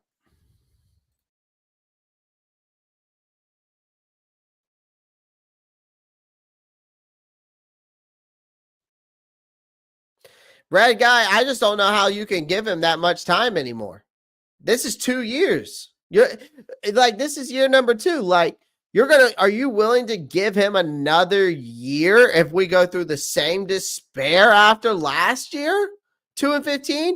So if we go 2-15 again, y'all want to give him another year? There ain't no hell in the handbasket I would give this kid another year. As of right now, I'm not giving him past 6 weeks, much less. I'm done with him now.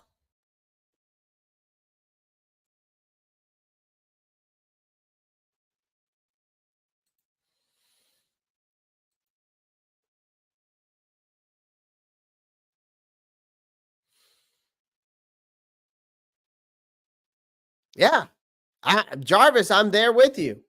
I was one of the guys last year that was excited for Bryce Young, even though out of the draft I wanted CJ Stroud, Anthony Richardson. But again, I was also the guy that gave Bryce a chance. I was never on the Bryce train. So let me make that clear to some of you folks out there that may have thought I was. I was never a Bryce fan. I was never on the Bryce train. I was one of those guys that said, let's give the kid a chance after the disaster of last year with the whole coaching craziness, back and forth, offensive coordinator, then back to Frank Reich. Frank Reich didn't want him. He had a scheme set up for CJ Stroud. They went with Bryce Young because of David Tepper meddling in with football operations. Then you got a coaching staff, texting the owner, the Hunger Games. You got rats. You got an offensive line that represented Swiss cheese. It was just a disaster last year, right? And we're picking up where we left off, obviously, but but I was willing to give this kid a chance because of that. But the same thing for Jonathan Mingo. I'm not supporting Jonathan Mingo. Like, I'm not going to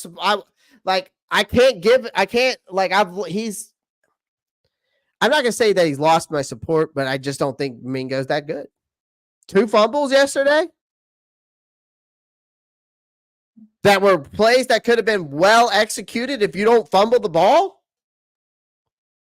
That's undisciplined football. That's too many mistakes to make. Like, you have just now proved to me you weren't worth that pick at the second round. You are Terrace Marshall Jr. the third up at this point. Jonathan Mingo.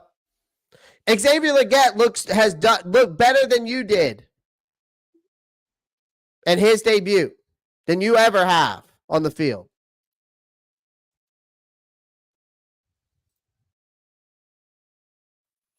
I bet you the Chiefs played their bench against us in whatever it is, week 12, week 13. I bet you they would win that football game.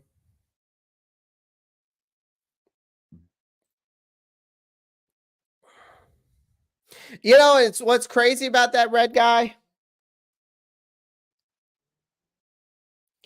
What's crazy about that red guy is that we were supposed to whatchamacallit. The defense was supposed to be our bright spot of our team, and it hasn't been. It wasn't.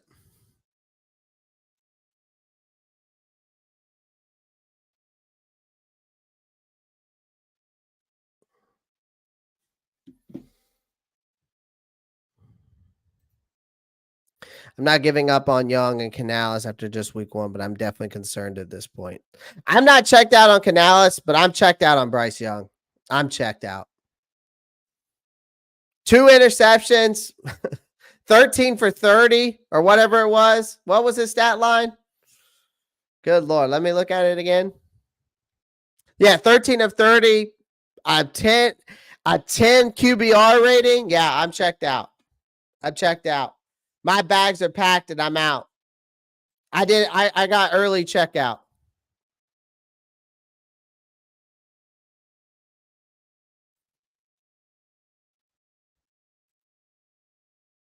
Right? I'm checked out. Guys, we got 47 likes, 50 people watching. Make sure you pound that like button. We're trying to get this to 100 likes. Like my live goal every single day, every single time I'm live is 100 likes or more. So do me a favor, just smash that like button. I'm getting to everybody's comments before I head out. I'm just getting to everybody's comments I missed, all right?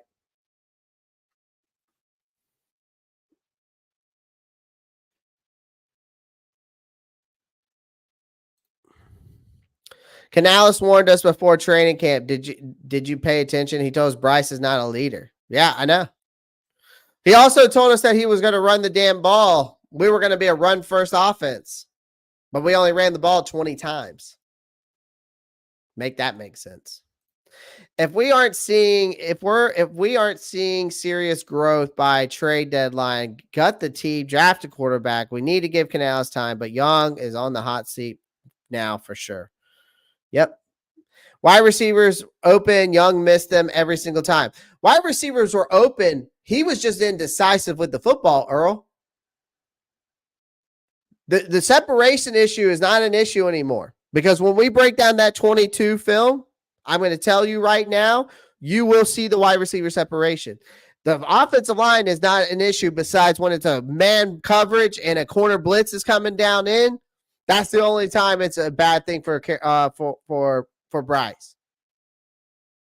But he had all the time in the world to throw. I think the offensive line solidified. It's Bryce Young holding onto the ball, being indecisive because he's scared he's going to throw a pick. And he's out there nervous as shit, not planting his feet, on his tippy toes like a fucking ballerina, and he's throwing erratic throws because of that. Simple reason right there, because he's indecisive and he's scared. He's scared. He's cooked. He's cooked.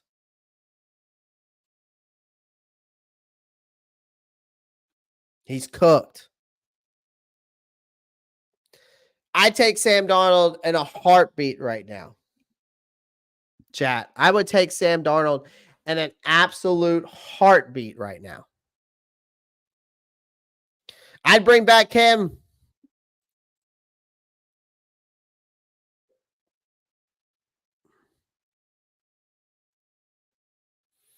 Maybe I didn't pay attention enough to Deontay Johnson saying this camp was easy compared to Steelers. Yeah, that's sad. That's sad. That's really sad. Maybe Dave Canales is just Matt Rhule 2.0. Maybe we're getting blindsided with that. Like, I'm willing to give Dave Canales a chance more than Bryce Young at this point because it's one game. Bryce has played last season and now into this season, but has a 10 QBR rating. But maybe Dave Canales is just a player's coach. And he's just not a leader of men. Neither is Bryce. Maybe Dave Canales is just better as an offense coordinator. You can make the case for that. Maybe he's better just as a quarterback coach. You can make a case for that now at this point. Like, there's a lot of concerns. There's a lot of speculation. There's a lot of things you could say here right now. But I'm checked out on Bryce Young. I'm not checked out on Dave Canales yet. I'm going to give Dave Canales the benefit of the doubt. But when you tell me, but the one thing I do have a problem with Dave Canales is when you tell me we're going to be a run-heavy offense with this wide zone scheme that you're going to run, do it. Stick with the game plan and do it. If Bryce doesn't pan out, draft a QB who's taller. Yeah, exactly. I don't think if this defense continues to be bad, then Evero might kiss his chances of ever being a head coach goodbye. Time to move on. Yep. We all know we are 0-2 at least. Yep. I've seen enough of Pickles 2.0. Yeah, I've seen enough of Pickles 2.0. I've given up on Bryce. No improvement. Yep. Canales confirmed by Suspicious yesterday in his press conference when he said he could see Bryce on the field changing the calls. So Canales confirmed by Suspicious yesterday and press conference. This is an interesting comment by that's a very, very interesting conversation that could be had here. Wow.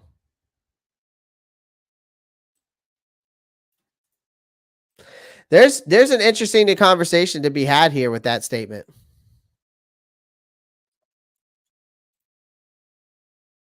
You know what I mean?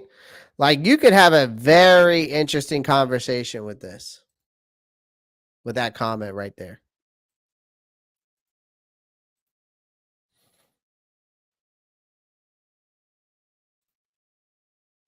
I mean, that's there's no reason for that then.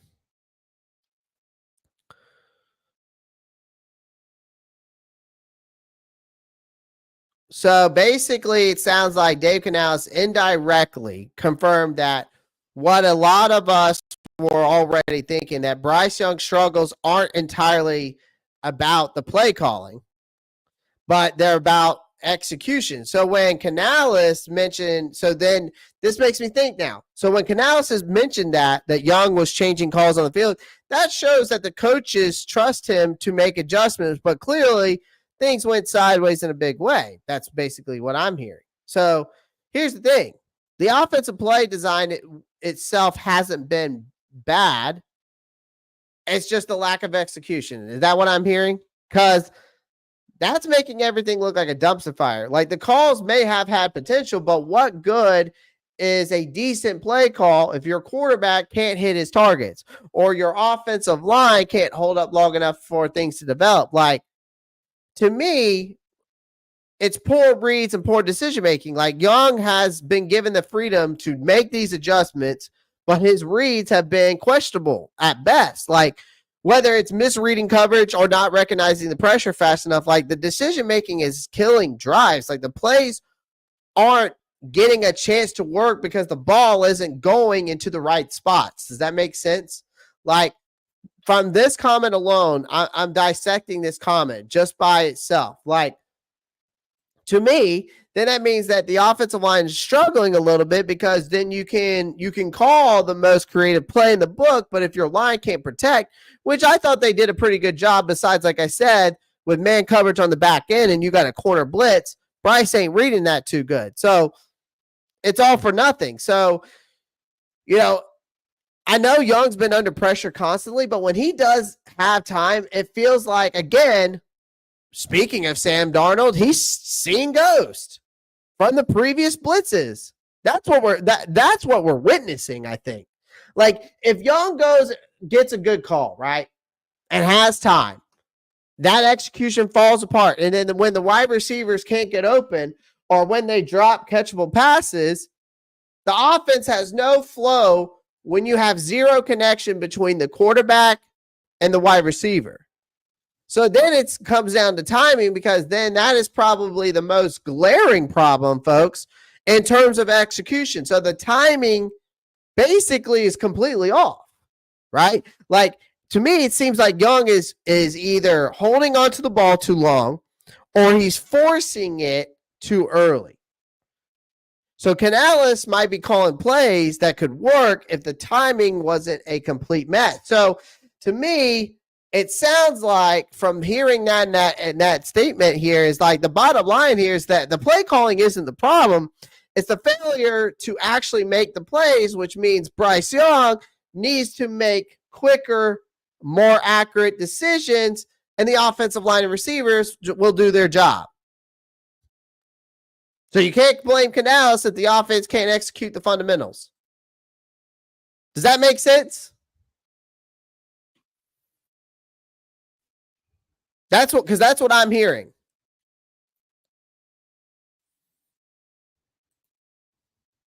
Because that's what I'm getting based off of that statement there. When I break down that statement, that's what I'm getting.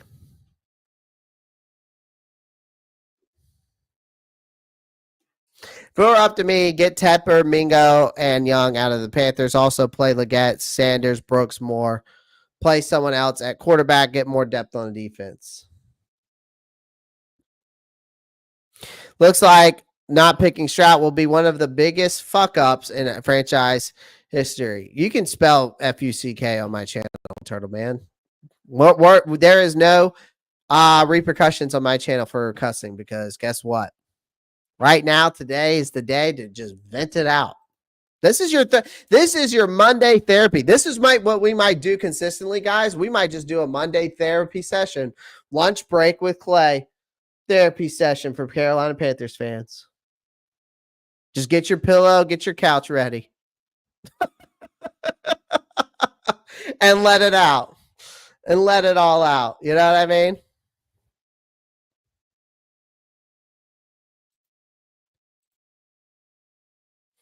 Right? Dumbo Smith, no confidence in Bryce. He's not confident in himself. No, he's not. He's not even confident in himself. That's a very good point. And I said that earlier too.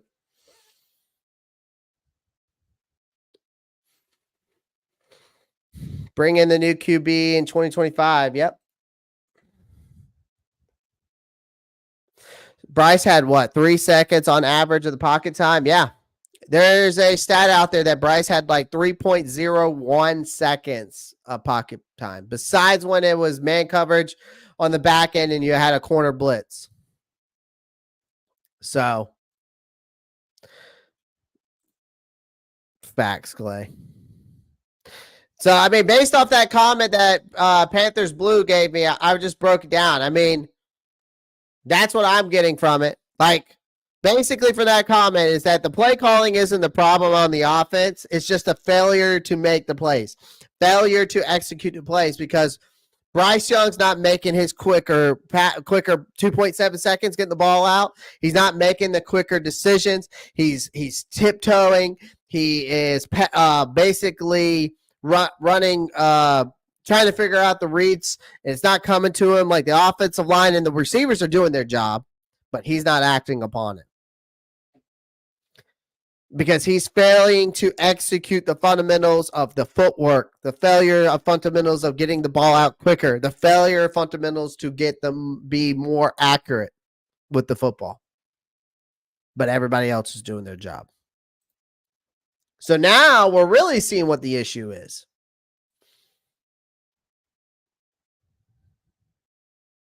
That's messed up, Marcos. That's messed up. That's messed up, Steve Wilkes. What's up, Mad Chatter? Matthew Machado, what up? Appreciate you with a basically $10 donation.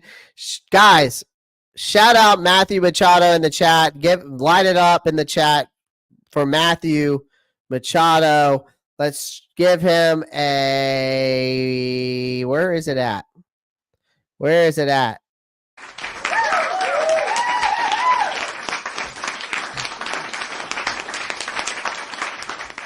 Shout out. Yeah. Yeah. Yeah. Love it. Love it. Matthew, appreciate it.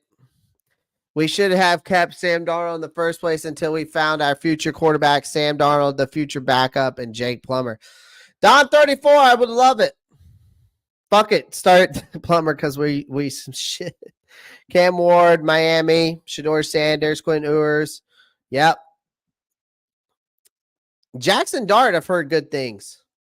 Look at the only corner that did a solid job was Mike Jackson, and we for sure got our CB too. Yeah, I like Mike Jackson. He looked fine. 2027 Arch Manning, Danny Riola, and Nico, the Tennessee. I mean, yeah, that's another one. But I mean, good Lord, we gotta wait. 2 years for that draft class. You know what I mean? Didn't want Evero back, but I'm going to be honest. I didn't want Evero back. I'm going to be honest. Wow, Josh. AJ Brooks, what's up, man? Evero gone at the end of the year. If this defense continues, again, I think they need to move it back to the 4-3 because the 3-4 just does not do well with this defense. It just doesn't. Not with the personnel. I don't think it fits. It just doesn't fit the defensive line personnel. Really, it's really just the defensive line personnel. It does not fit the 3-4. So I think it needs to be switched back. Yeah, but James, you run the ball. Run the damn ball. Like, I'm going to make shirts for us this year that says run the damn ball. I might have to. Run the damn ball. That's what I might have to do. It's an extra concerning that Bryce makes his own pass protection calls and got fooled by the same corner blitz 3 times yesterday. That just tells me he can't read defenses. Same thing Bryce did last year, kept changing calls. Yeah, he's got to stop doing it. The game seems too fast for Bryce to handle. At this point, it does. Young needs to let go of the pass and ball out because if not, he's gone for sure. I think he's checked out in my opinion at this point. Like in the Ropp Star Hotel, he is checked out.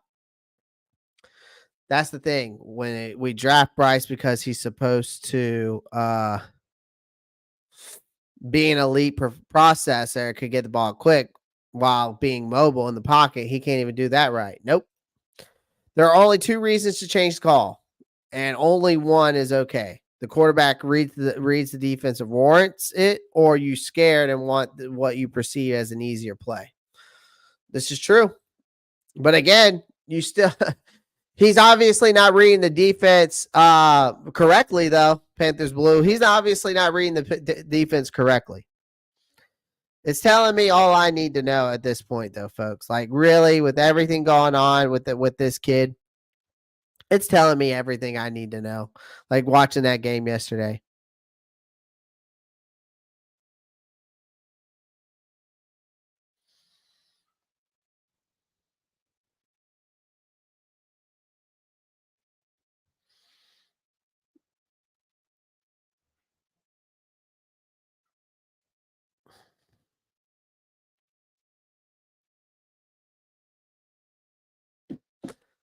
You know, David Tepperson needs to stay in his lane, let the coaches do their job, or if not, then sell the team. Yep, that still needs to be done. Bryce couldn't read a cover 2 on Madden. I'd love to play Bryce and Madden. I bet you I would smoke him. I said something similar last night, Clay. It was the players. Clay, can I say shit? You can say whatever you want. I wanted to see AR-15 or CJ7 last year, but too many voices, rats in the office. Matthew, me too. I had AR-15 top of my list. Players were open. That's the thing. It wasn't the offense. Right. If the Lions can go from 0-16 where they are now, we can get out of this hole. It's going to be a while, Isaiah. Thank you, bro, for our Monday therapy. It saddens me. We have to see our favorite team as the worst team on planet Earth and wish for the Panthers to be better. Yep. Neo comes in and says, I just want to see Bryce. I just want to see them bench Bryce. Let Andy play so Bryce can learn from a true veteran. Bryce should learn to accept fundamentals and not risk big plays as a rookie. I agree, Neo, but that's not going to happen now at this point. I mean, I don't see them benching Bryce. Like, as much as I want them to, I don't see them doing it. And if they don't do it, it tells me all I need to know that is still in this front office ear and the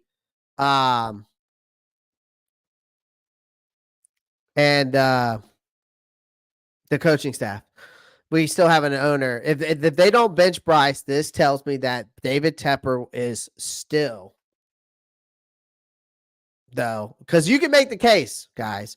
We can stick it, because here's the thing. Even with that poll, chat, even with the poll, okay? Even with that poll, right? there's three things that get involved here, right? You play Bryce, you shit the bed throughout the rest of the season, you get the first overall pick. You bench Bryce, you probably still get a top 10 pick because Andy Dalton's not going to take you to the promised land. He's not going to win the NFC South. None of that. At best, we probably win six, maybe 4 or 5 games, maybe 6 at best still. But then it also makes you think, if they don't bench Bryce, is David Tepper still meddling with the football operations? You can't deny that.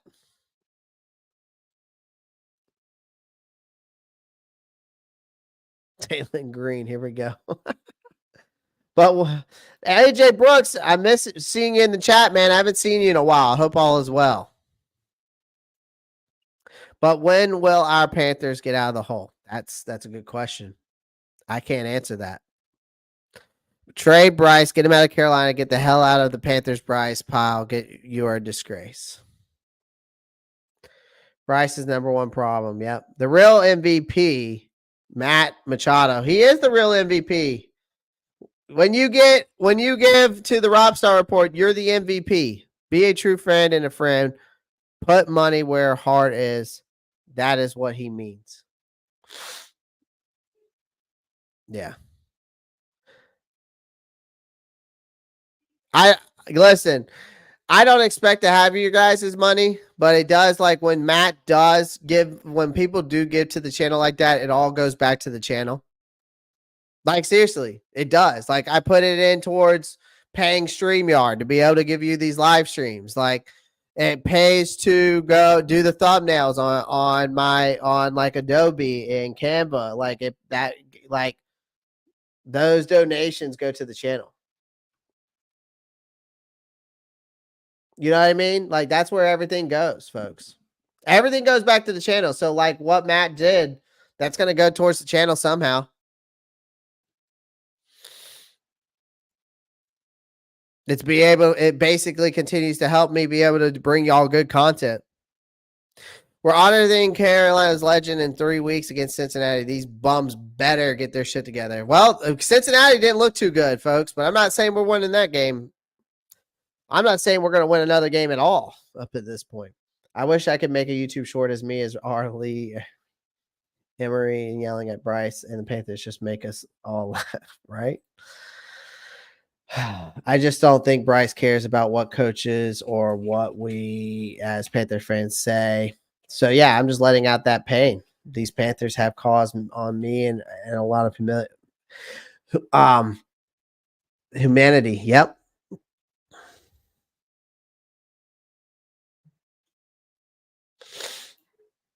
Rob Star feels like we are Panthers fans in the Truman Show, like movie Jim Carrey, and being trolled by NFL and football gods and laughed at, and Carolina's being punished.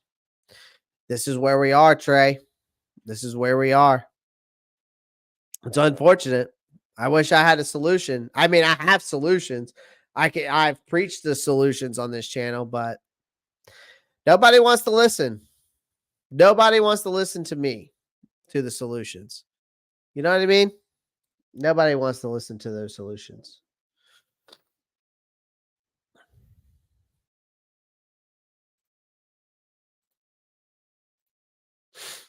Press conference in 20 minutes. You watching it on here, Clay? Probably. We'll watch it. Heck yeah, we need more Panthers content. I'm bringing stuff in every single day. Every single day, Matt. Every single day.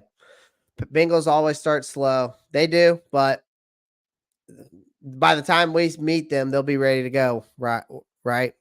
I'm just good take in the long-term view of the team. Not going to be angry about anything. Yeah. I'm a wait and see person at this point, man. But right now I'm checked out. I'm checked out on Bryce Young. I'm checked out on Jonathan Mingo. Those two guys I'm for sure checked out on. For sure. I'm also checked out on Shy Tuttle. I'm still checked out on Ian Thomas. Like those guys, I'm done. I'm done with. So Who offended the scriptwriters? I don't know. Someone must have shit in their punch bowl or something. Must have been a Panthers fan who just took a shit right in their cereal bowl.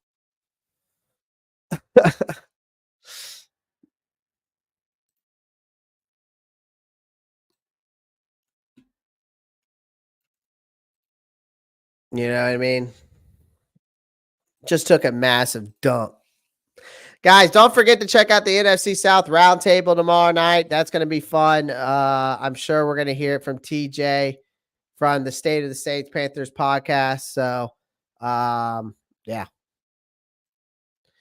Am I going to the game on Sunday? No. Joe and Chase going to go off on us for sure.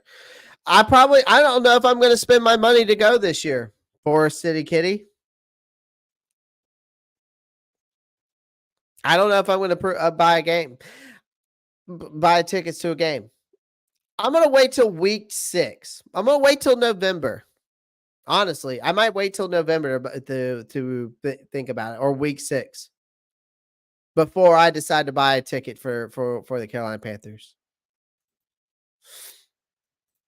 You have more positivity than I do, Cyburn. I wish I could have your positivity, but these Panthers and Bryce Young pissed me off.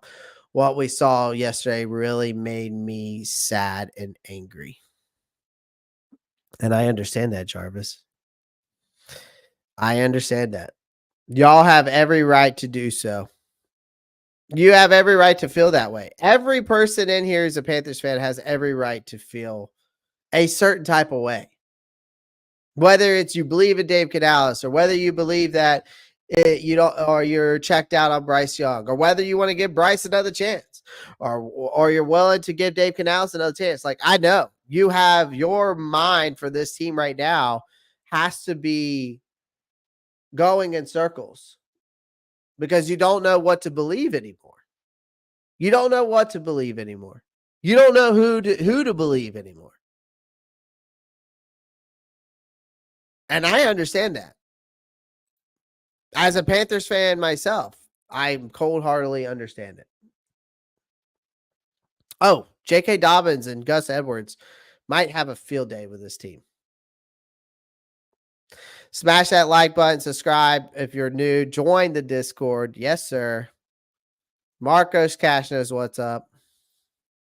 Saints just write the blueprint on us. They did. They wrote the blueprint on us. That man coverage on the back end with a corner blitz, that worked every single time.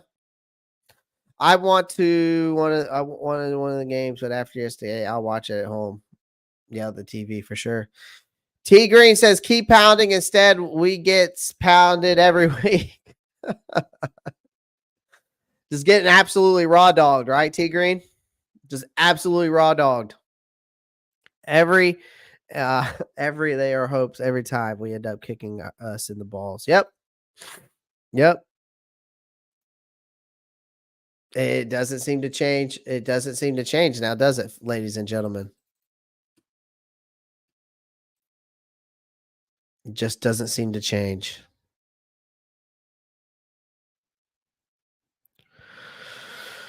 Let's see here. It's just like I said. It's just like I said earlier, right? It's the what did I say earlier it was? It's the it's this I said this earlier, folks. It's the same old story with this team, but just different faces, but same failures.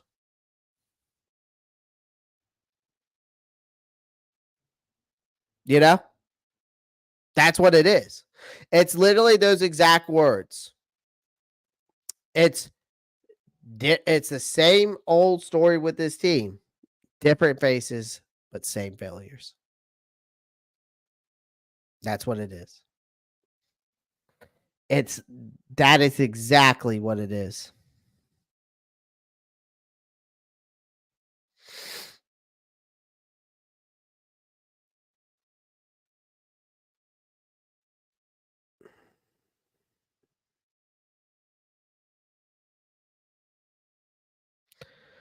So, I mean, and There's nothing you can change it as of right now. Plus, I enjoy your videos, Brother Clay. I thank you for everything. Plus, the Panthers need to wear black or blue jerseys more too. Yeah, well, apparently with these all white jerseys, we can't win a game. That's one thing. We're like 0-7, something like that. 0-8, or 0-9, something crazy like that. Now we're like 0-9 with these white jerseys. All right, let's see if we can get this press conference pulled up whenever it comes on.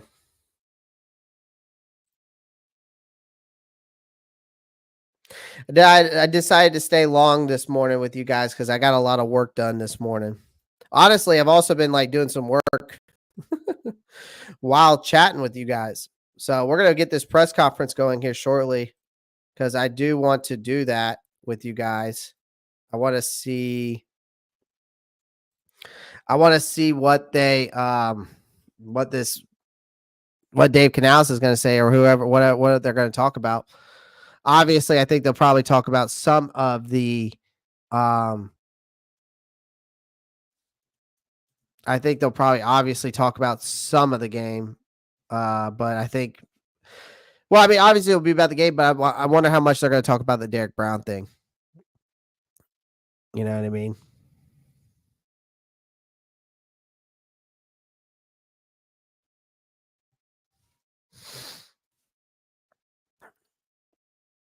So I'm waiting to see if we can pull that up.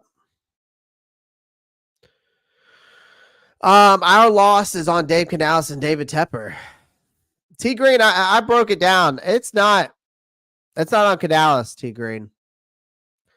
I'll tell you what the bottom line is. The bottom line is it's on Bryce Young. It's his poor reads and decision making. And it's because the play calling isn't the problem. It's the failure to actually execute the plays. Does that make sense? Like, Bryce has to be more efficient. He has to make quicker decisions. He has to make accurate throws. He's not doing that. The offensive line gave him over 3.0 seconds yesterday to throw the football. Wide receivers were open. He just needs to act upon and execute the play the way it's called. But he's caught. But we were just talking about it earlier, T Green. He's not executing the play, and he's audibling the play as is to either make the play easier or he's just reading the defense wrong. Did they practice day? I hope so, and I hope they ran sprints until they puked. Yeah, it's too soon to blame Canales. I'm going to give Canales the 3-year mark. I think you give Bryce the 2-year mark, but I'm done after this. One only guy stood out yesterday was Mike Jackson, Xavier Gatt. I agree with that, but I would also say Shaq. Shaq looked good. He had 10 tackles, 2 tackles for a loss. Y'all can't hate on Shaq. People are hating on Shaq yesterday, today for some reason. I get it, but why do you say that, Dick Green? Yes, Bryce is the baby of the NFL. I agree. The loss is on him. No confidence, nor passion. Right. Well, here's the thing. Well, yes, Josh. I'm not saying it's all on Bryce. Like, the offensive side of the ball is on Bryce, but the defensive line was the glaring issue, Josh. I think you misunderstood what I was saying. I was saying that, yeah, like, the defense is an issue, but it's mainly the defensive line and the linebacker, and like Shaq was doing his job, but Josie Jewell wasn't. The safeties, Jordan Fuller, were not doing their job either.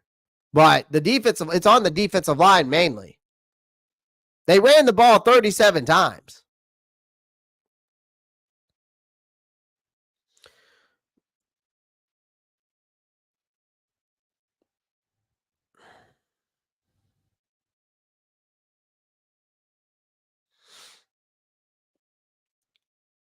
Nick Gaskins. I probably should have put trade. I should have put moved on, I guess is the better word. The better wording I should have put for that poll chat. You know what I mean? That probably would have been the better word, I should say. I didn't word that correctly.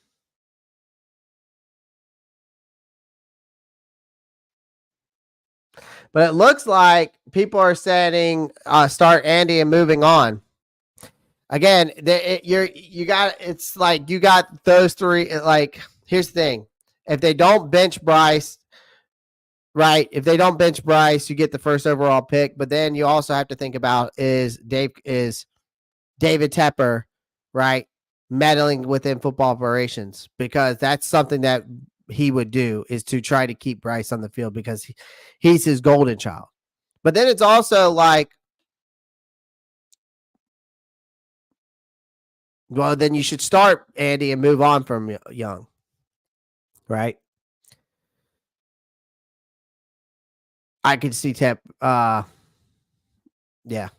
I could just see Tepper doing it, though. I could see Tepper being involved in that way.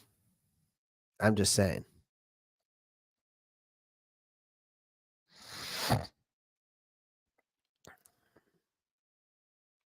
We're waiting for this press conference to start.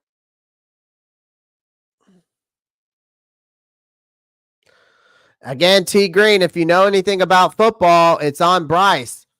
The offensive line is solidified with Hunt and Damian Lewis. Those sacks are not on Damian Lewis or Robert Hunt. The sacks were on the fact of the running back not blocking the corner blitz and Bryce not noticing the corner blitz. That's simple as that. Now, the one sack, that's on, I think that was on Ike Ekwonu, if I'm not mistaken, by Carl Grandison. But the other ones, that's on Miles Sanders or Chuba not picking up that block and Bryce not reading the man coverage on the back end and the corner blitz coming in. That's what it is.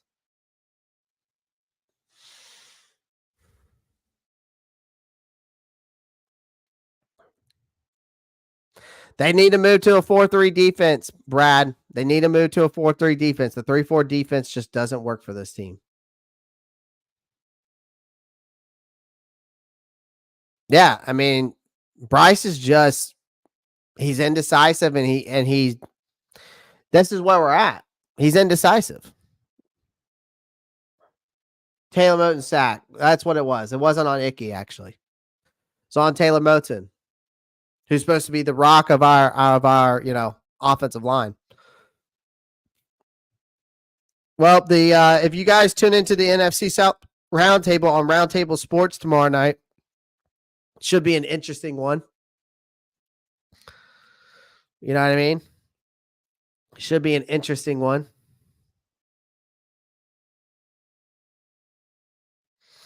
You know, so hopefully got you guys tuned in. We're waiting for this press conference to come in.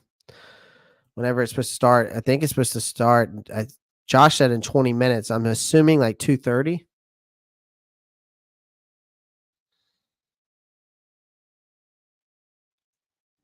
Yeah, I mean, you can't go into their house like that, T Green. I was hoping that they go into their house like that and just punch him right in the mouth. Like, that's what I was hoping and praying for, but we didn't even get that. We didn't even get that, folks. As much as I was hoping for that, we didn't get it. That's for sure. We didn't get it. I seen it cash crazy, right? What? Yes, the wide receivers are open, and it overthrew like 4 wide receivers. Yep, he sure did, Nick. He sure did. He really did prove yesterday that he is not it. He really proved himself that he was not it. Especially with a 10 QBR rating, you had basically three seconds to throw the ball, and you just continued to shit the bed. It's a perfect example.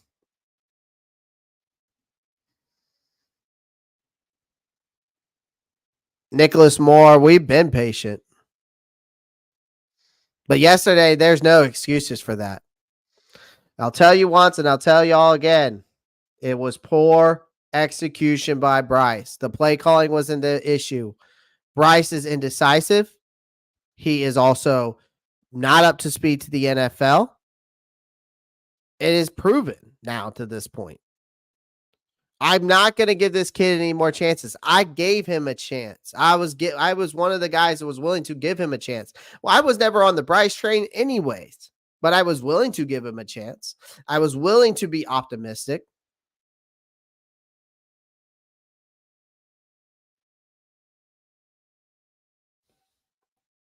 I was willing to be optimistic.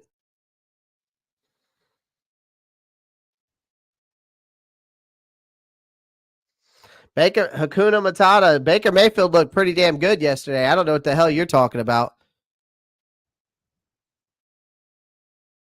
And didn't Seattle win their game? Because Baker Mayfield looked really damn good yesterday. I don't know if you watched some of that game yesterday, the same game I was watching. Sure as hell looked good to me. Love the Hakuna Matata, though. Love the Hakuna Matata. I was always a big Lion King fan. Just started, Clay. Thank you. I'm going to pull it up now. You feel like we got to give Bryce time, Nick, but how much more time do we need to give him? That's what I want to know.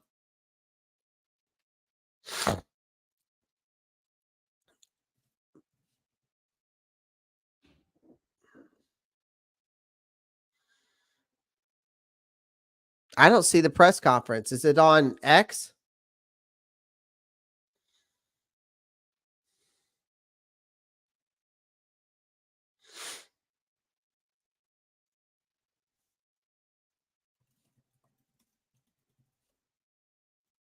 Josh? Because I don't see the press conference. Oh, there it is. Hold on. I got it.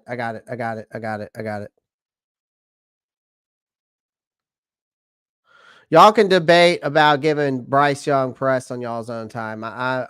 Whatever. I'm done debating about it. It was playing proper tech about it. So and it was all over the place. Throughout the game, through communication and fun, throughout the game. And it was here and it was there and it was all over the place.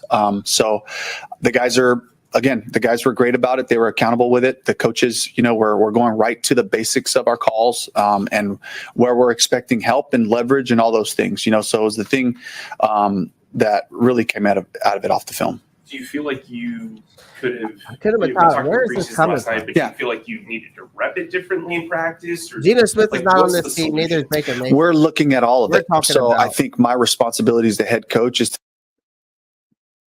everything, to come out and in all Baker phases have that much to fix. I don't know why it starts with me. It starts with the process, and it starts with us combing through all of it to see there's nothing you can do about it now, about the past, but looking forward as you circle back around, is there a way that we could have helped more? So what's your plan at defensive tackle or defensive end if Derrick has to miss? Yeah, so we got PV up. We have LeBron Ray on the roster, who's looked stronger and stronger. He came back to us after an illness he had in camp, so he's looked better and better. The next guy's got to pop up there, and we're counting on all those guys. Nick Thurman as well. We're counting on all those guys to play with great fundamentals and to just do their job, to do their part. So we can play good team defense. Before the season started, you said that this would be a team dedicated to the run. Yeah. Do you think you committed to that as much as you wanted to this first game? He did not commit to a run enough. We really did. And that was not the result we were hoping for. And the emphasis has been that way. He ran the ball 20 times. Had a good amount of run reps throughout camp. In our weeks, we believe in it. So offensively and defensively, we feature the things that we think the opponent's going to do. We feasure the fronts that we think the opponent's going to play with us against on the offensive side. So the emphasis was there. We didn't get the result we wanted. Dave, I imagine you watched the film, right? Mm-hmm. What did you see from Now, Bryce? you're not doing me. Yeah. You're not helping me out here, Right. Canal. Yeah, I would say from a footwork standpoint, I thought it was a solid day. As we went through the grades, looking at his footwork and the discipline of it, it was there. I think he missed a couple of throws. I think Green, that we he's should've learning some grabbed, of his guys, and Frank we've gotten Reich. all these reps, and we got to keep accumulating those He reps, gonna But save the stride, what I saw from him was just kind of like, missing a few of his opportunities that he had there. And I also have to give the Saints credit for covering us really well. And they made it hard, and they forced accurate throws. And that's something that we have to make sure we cash in on when we have those opportunities. You had said yesterday that you thought Deontay was open on that first pick. Did the tape reinforce that? He had a surface. He definitely had a window in there. It was good, tight press coverage. That's the world we live in the NFL when teams are playing man. So I thought there was a surface there, and I thought Bryce just missed him high, and the post safety was in position to make the play. You and Dan have been very cognizant about not wanting to talk about last year. Yeah. Last year's. Yes. When you start like you did yesterday, and in that fashion, do you get concerned that your fan base is going to be, here we go again? Fortunately for me, as the head coach of this team, I have to be concerned about the coaches and the players first and foremost, and making sure we take the next step fundamentally. And hopefully everybody can understand the discipline that is required to be in the moment, to be present in this week. The gift we have as of 30 minutes ago, that game's over with.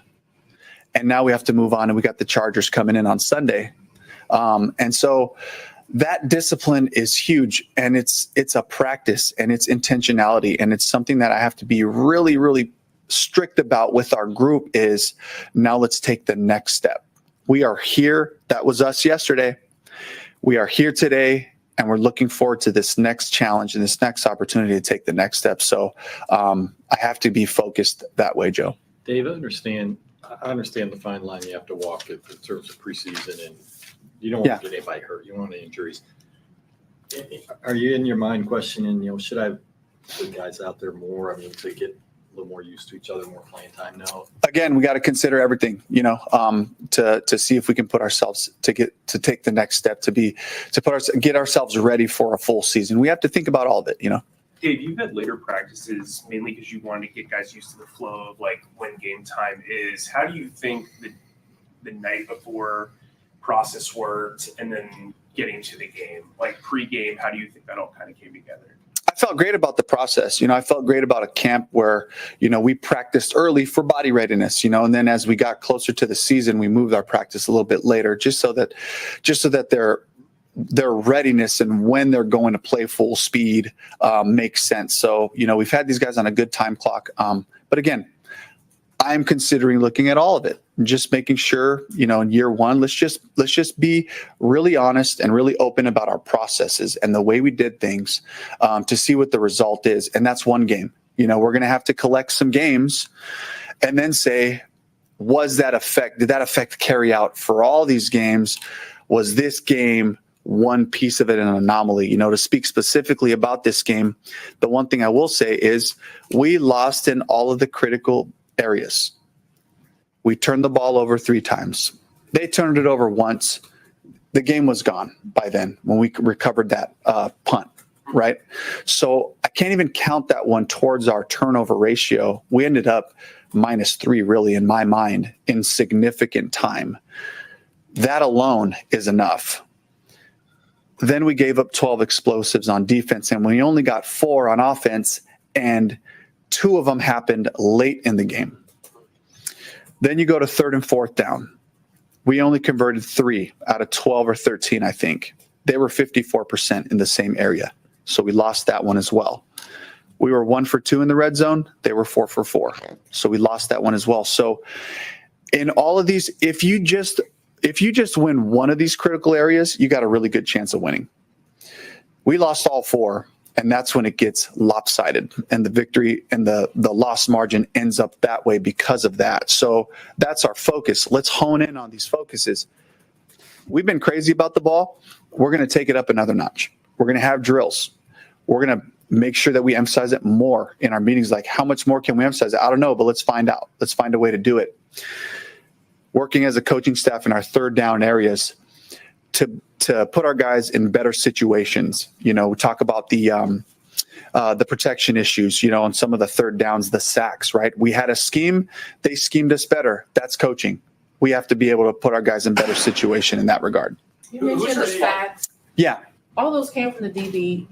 From a coach office, is it Bryce's responsibility to check out of those? How does that work?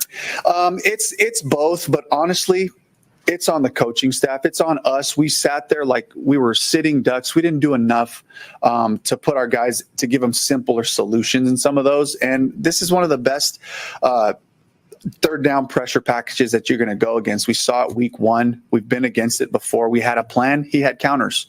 So we got out coached in that regard. I take that personal. There was one that Bryce could have seen and he could have flipped the protection. He's been fantastic doing that. That's the only one I would say that he could have really fixed the problem. They gave us issues with what they did. We need to do better than that. That's coaching. When you say you take it personal, what does that mean? Oh, for me, I take it personal anytime that I feel like I'm putting our players at a disadvantage or they don't have simple solutions.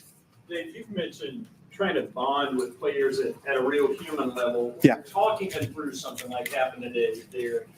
How do they receive that news? I mean, for a guy who means so much to that team.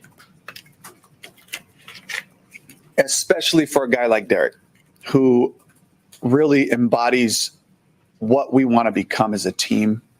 The effort, the way he comes to work, how hard he tries at practice to get himself ready, how much he cares, how he plays through the end of a game, all the way through in every phase, whenever he's asked to be on the field. He still gives me a great example to point the other guys to say, guys, this is what we want to be like. This is our team.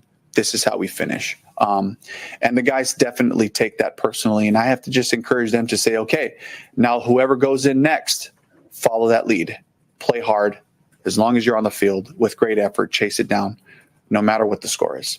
And to follow up on that, yesterday after you mentioned that the adversity is a part of the process and becoming who this team will be, what is an example that you point to with the team or even something that you experience that you draw from that allows you to stay disciplined when there is early adversity? I didn't really dive too much into that because there's so much fundamental basic stuff to clean up from this game. It's just really, for me, it was like, when you guys watch the film, when we all watch the film together, we're going to have easy things to point at.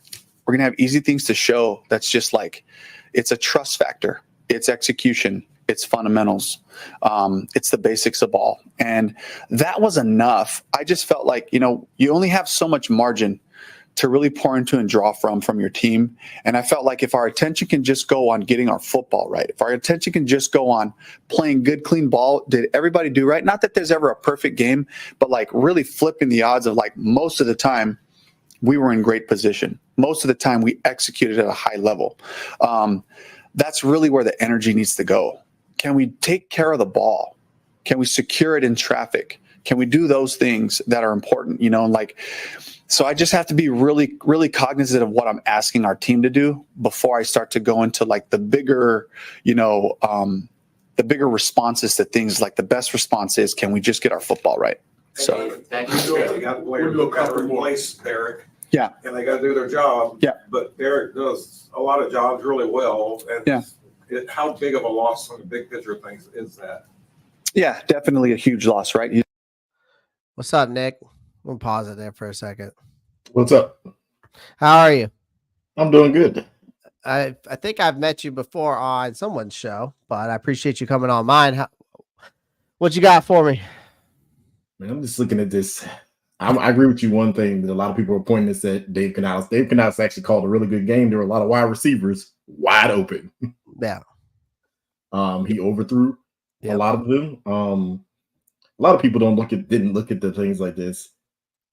Bryce Young cannot throw the ball off platform at all. Because if you go and pause, every time he threw the ball over top of somebody's head, he was off platform, trying to throw it off his back foot, trying to do something he is not physically capable of doing.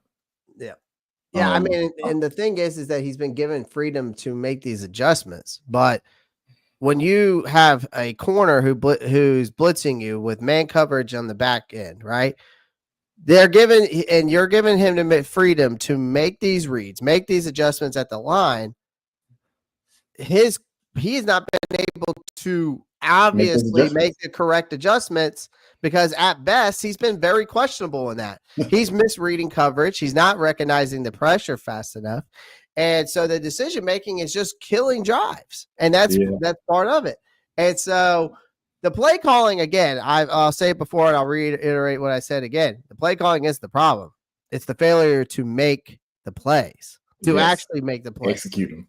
Right. So for Young, I'm kind of just checked out at this point, but the thing is Bryce just needs to make quicker, more accurate decisions and let the offensive line and receivers act upon it. I don't think, and you know what? Something on the defense, I don't think people, because a lot of people were saying that, J.C. Horn got burnt. I'm like, no, he didn't. The safety was supposed to be in the middle of the field. I think it was either Fuller or Woods that was supposed to pick that up. Yeah, it was supposed to be J.C. Horn under the bottom of that far out, and one of the safeties over top. Yeah, because because the safety was supposed to go over top. He's trying to cover a guy if he's coming across the field. Right. Yeah. And maybe if the ball is underthrown, he's right there to get it. Yeah. But I mean, it was just like, it was disheartening to watch. But again, a lot of the defensive woes are going to be worse if we go 3 and out over and over and over again. For sure. Let's continue to hear what Tigger has to say here. He's one of our best players. So that's something that's big shoes to fill. But at the same time, we get players in there. I want them to know and be encouraged. Like if you go in and you play with great technique and you just do your job, we don't need you to make the special. What are you doing? Let's see here. Just buffering a bit. It's because you got 6,000 people watching you right now. Let's see here.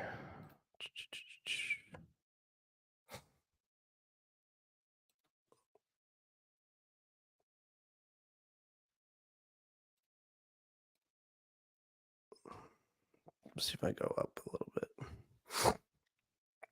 Or is it over with? And it's just saying you can rewatch it. I got full bars on Wi-Fi. It's done. That's what it is. Yep. Okay, perfect. We can 3 out of 12 or 13. We're at like section. He's been we'll go 11:45. Follow that lead. Play hard. As long as you're on the field with great effort, chase it down, no matter what the score is. I think that's yesterday after you mentioned that the adversity is a part of the process and becoming who this team will be. What is an example that you point to with the team, or even something that you experience that you draw from that allows you to stay disciplined when there is early adversity? I didn't really dive too much into that because there's so much fundamental basic stuff to clean up from this game. It's just really, for me, it was like, when you guys watch the film, when we all watch the film together, we're going to have easy things to point at. We're going to have easy things to show. That's just like, it's a trust factor. It's execution. It's fundamentals. It's the basics of ball. And that was enough. I just felt like, you only have so much margin to really pour into and draw from your team. And I felt like if our attention can just go on getting our football right, if our attention can just go on playing good, clean ball, did everybody do right? Not that there's ever a perfect game, but like really flipping the odds of like most of the time we were in great position. Most of the time we executed at a high level. That's really where the energy needs to go. Can we take care of the ball? Can we secure it in traffic? Can we do those things that are important? So I just have to be really, really cognizant of what I'm asking our team to do before I start to go into like the bigger, the bigger responses to things. Like the best response is, can we just get our football right? So thank you. You got players who got to replace Derrick. Yeah. And they got to do their job. Yeah. But Derrick does a lot of jobs really well. And how big of a loss on the big picture of things is that? Yeah, definitely a huge loss, right? He's one of our best players. So that's something that's big shoes to fill. But at the same time, we get players in there. I want them to know and be encouraged. Like if you go in and you play with great technique and you just do your job, we don't need you to make the special plays that Derrick makes. Just do your job. you help the guys on either side of you. And that's the truth of it. If you can play team football with a bunch of guys, you can have success. And I've seen that happen on both sides, all phases really, is everybody doing their job and trusting each other. Last one from Alex. Hey, sorry about that. good. Building back on the limited rush attempts in the game. Yeah. Was that a product of something the Saints were doing, or was that a game situation? Yeah. It's just a game, right? We got the game got so out of hand, we had to shift modes. And I still wanted to try to mix some of that because, if you allow a team to just kind of play back far enough, they'd cover all your passes. So you got to mix it a little bit, but we just weren't in a position to play our kind of football, something that we've been talking about from the beginning. You got to win on first down. So you have second down, you got your whole call sheet. So you have a manageable third down if you get to it and you can convert those, and we were not able to play our style of football. So we made it harder on ourselves. When you get into known pass, that's when all the tough coverages, the tough pressures and all that stuff come, and we just, we couldn't do it. We couldn't play the type of football that we want to play. Thank you, Coach. Yeah. Thank you. I appreciate it. Nick, give me your thoughts. Well, I think he's right. There's a lot of fundamental issues that they had yesterday, and one of the big ones was securing the ball. And I think he pointed out a lot of good things, man. But I do, like you said, man, I think that they just need to get the fundamentals right, and at least we will not be getting. I don't think we have the talent on this team to win a lot of these games, but I think if you fundamentally can play ball the way that they're supposed to, I think that we will at least be competitive. All right, hey, Clay, let me keep it a buck with y'all because I'm headed home. I didn't stay in New Orleans for 24 hours past this game. Everything that everybody's saying, I don't want to hear. And respectfully, I really don't want to hear it. If you weren't actually at that game, a TV does not do justice what actually helped. I'm going to start off for the jump. Whenever I was walking to their tailgate, everything was cool. Saints fans are really nervous because they didn't feel like their team was going to perform. The number one thing that everybody was worried about was their offensive line. Whenever the thing with J.C. Horn, people was going to blame J.C. Horn. Literally, I was sitting on that sign. That was Jordan Fuller, had dirty eyes. His eyes are all the way in the backfield from the time of the snap all the way to the time whenever they both got beat by I cannot think of his freaking name. Who? Shaheed? Yes, Shaheed. I will say this: a lot of people are giving J.C. Horn grief, but did you hear Chris Olave's name at all yesterday? No. They didn't throw it. They did not throw it. Yeah, but on that play though, technically, J.C. Horn's on him, but really that's not his fault, like we were saying. That's not. They don't play man. They play cover 3 or they play zone. That was Jordan Fuller again. They got beat with having dirty eyes. I will say this for a first-time head coach, and regardless of what the Saints did last year, playing in the Caesar Superdome for your first game of the season. Regardless of a record being 0-0, it was completely nuts in there yesterday. Completely nuts. When I say loud, look, loud is not even a word. I don't even know a word. I'm literally sitting there talking to people, and I have to yell so they can hear me. That's how freaking loud it was. And I don't know if you guys are able to see it. Bryce had to walk to the sideline twice to get a play call because he could not hear in his helmet mic. He could not hear at all. So the whole thing with that, Bryce's interception was completely on Bryce. Bryce footwork, I was there. I literally got that first interception. No, I didn't get it all the way through because I stopped recording to look actually on the field and be like, you got to be freaking kidding me. Because his back leg, if you look at the little twitch that he did before he released the ball, Bryce did not step through the pocket and go through all the way through the throwing motion of him catching or him throwing the ball. Then when you look at it, our defense, I did get the news. Like I said, I'm headed back home. I'm still stuck in Louisiana. I'm trying to get back to Texas so freaking fast. Like I'm not coming back. Like I said, visiting, yeah, whatever. But I can't go back to the Superdome right now. But when you look at it, A'Shawn Robinson, Shot Tuttle needs to be cut. When I say cut, like I already know he's probably not, but Shot Tuttle was a waste of money. He was a waste of money. When he got trucked multiple times, I'm sitting in a section with Saints fans, and they were like, y'all really picked up Shot Tuttle? Y'all must didn't know the reason why we cut him. That's all that they could say, and they laughed at it. Yep. Then you bring an A'Shawn Robinson, and then you have a Derrick Brown. Yes, DB got his money, but other than that, the reason why he got 103 tackles last year was because what? People ran the ball against us because why would we force it whenever your offense can't do anything last year? Well, I'm not saying Derrick. Go ahead, my bad. We need to switch back to a 4-3 defense, man. I'm sorry. I will say this, Clay. Evero, as much grief that everybody wants to put on Bryce Young, I haven't heard a lot of people put the grief in the same type of attitude on Evero. That defense was atrocious. You must have not heard me earlier. Oh, no, I told you I was driving. I apologize. I apologize, my guy. Oh, dude, I went off. Like, I know I've been live for 3 hours right now, but, like, dude, I went off. Look, like, I'll say this. In the NFC South roundtable, I might have to skip out tomorrow, and I know that I can't do that. But like TJ, I'm gonna have to hold everything within me because they're not what they really think they are. They're really not. The thing is that the reason why I say we need to switch back to a 4-3 defense is because you look at this personnel right now. We're running a 3-4 defense that is proving to be. I mean, it's not being effective right now. Like bad either way. Even with Brown's potential season injury, right? You have to switch back now to a 4-3. You better hope you don't, because again, if that's the case, Tuttle definitely, boy. But this change, I'm not saying that this change it's almost to a point where you have to take a chance because it might become critical down to this point. And here's the reason why: this personnel is better suited for it now at this point, because with the 4-3 defense, you'd be able to align better with the current roster, especially with Brown out now. Now, I know we were just talking about we want to cut Shy Tuttle, but I'm going to mention his name, right? You got Tuttle, Thurman, you got what? A'Shawn Robinson, LeBron Ray, right?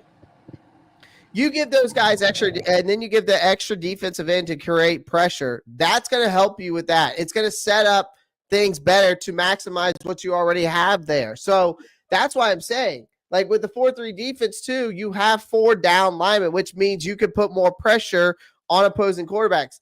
That gives A'Shawn and LeBron Ray more opportunities to make that impact if they're without Derrick Brown. So I think switching to a 4-3 will allow a better rotation among our defensive line. With only 3 linemen and a 3-4, it's hard to keep them fresh on the field.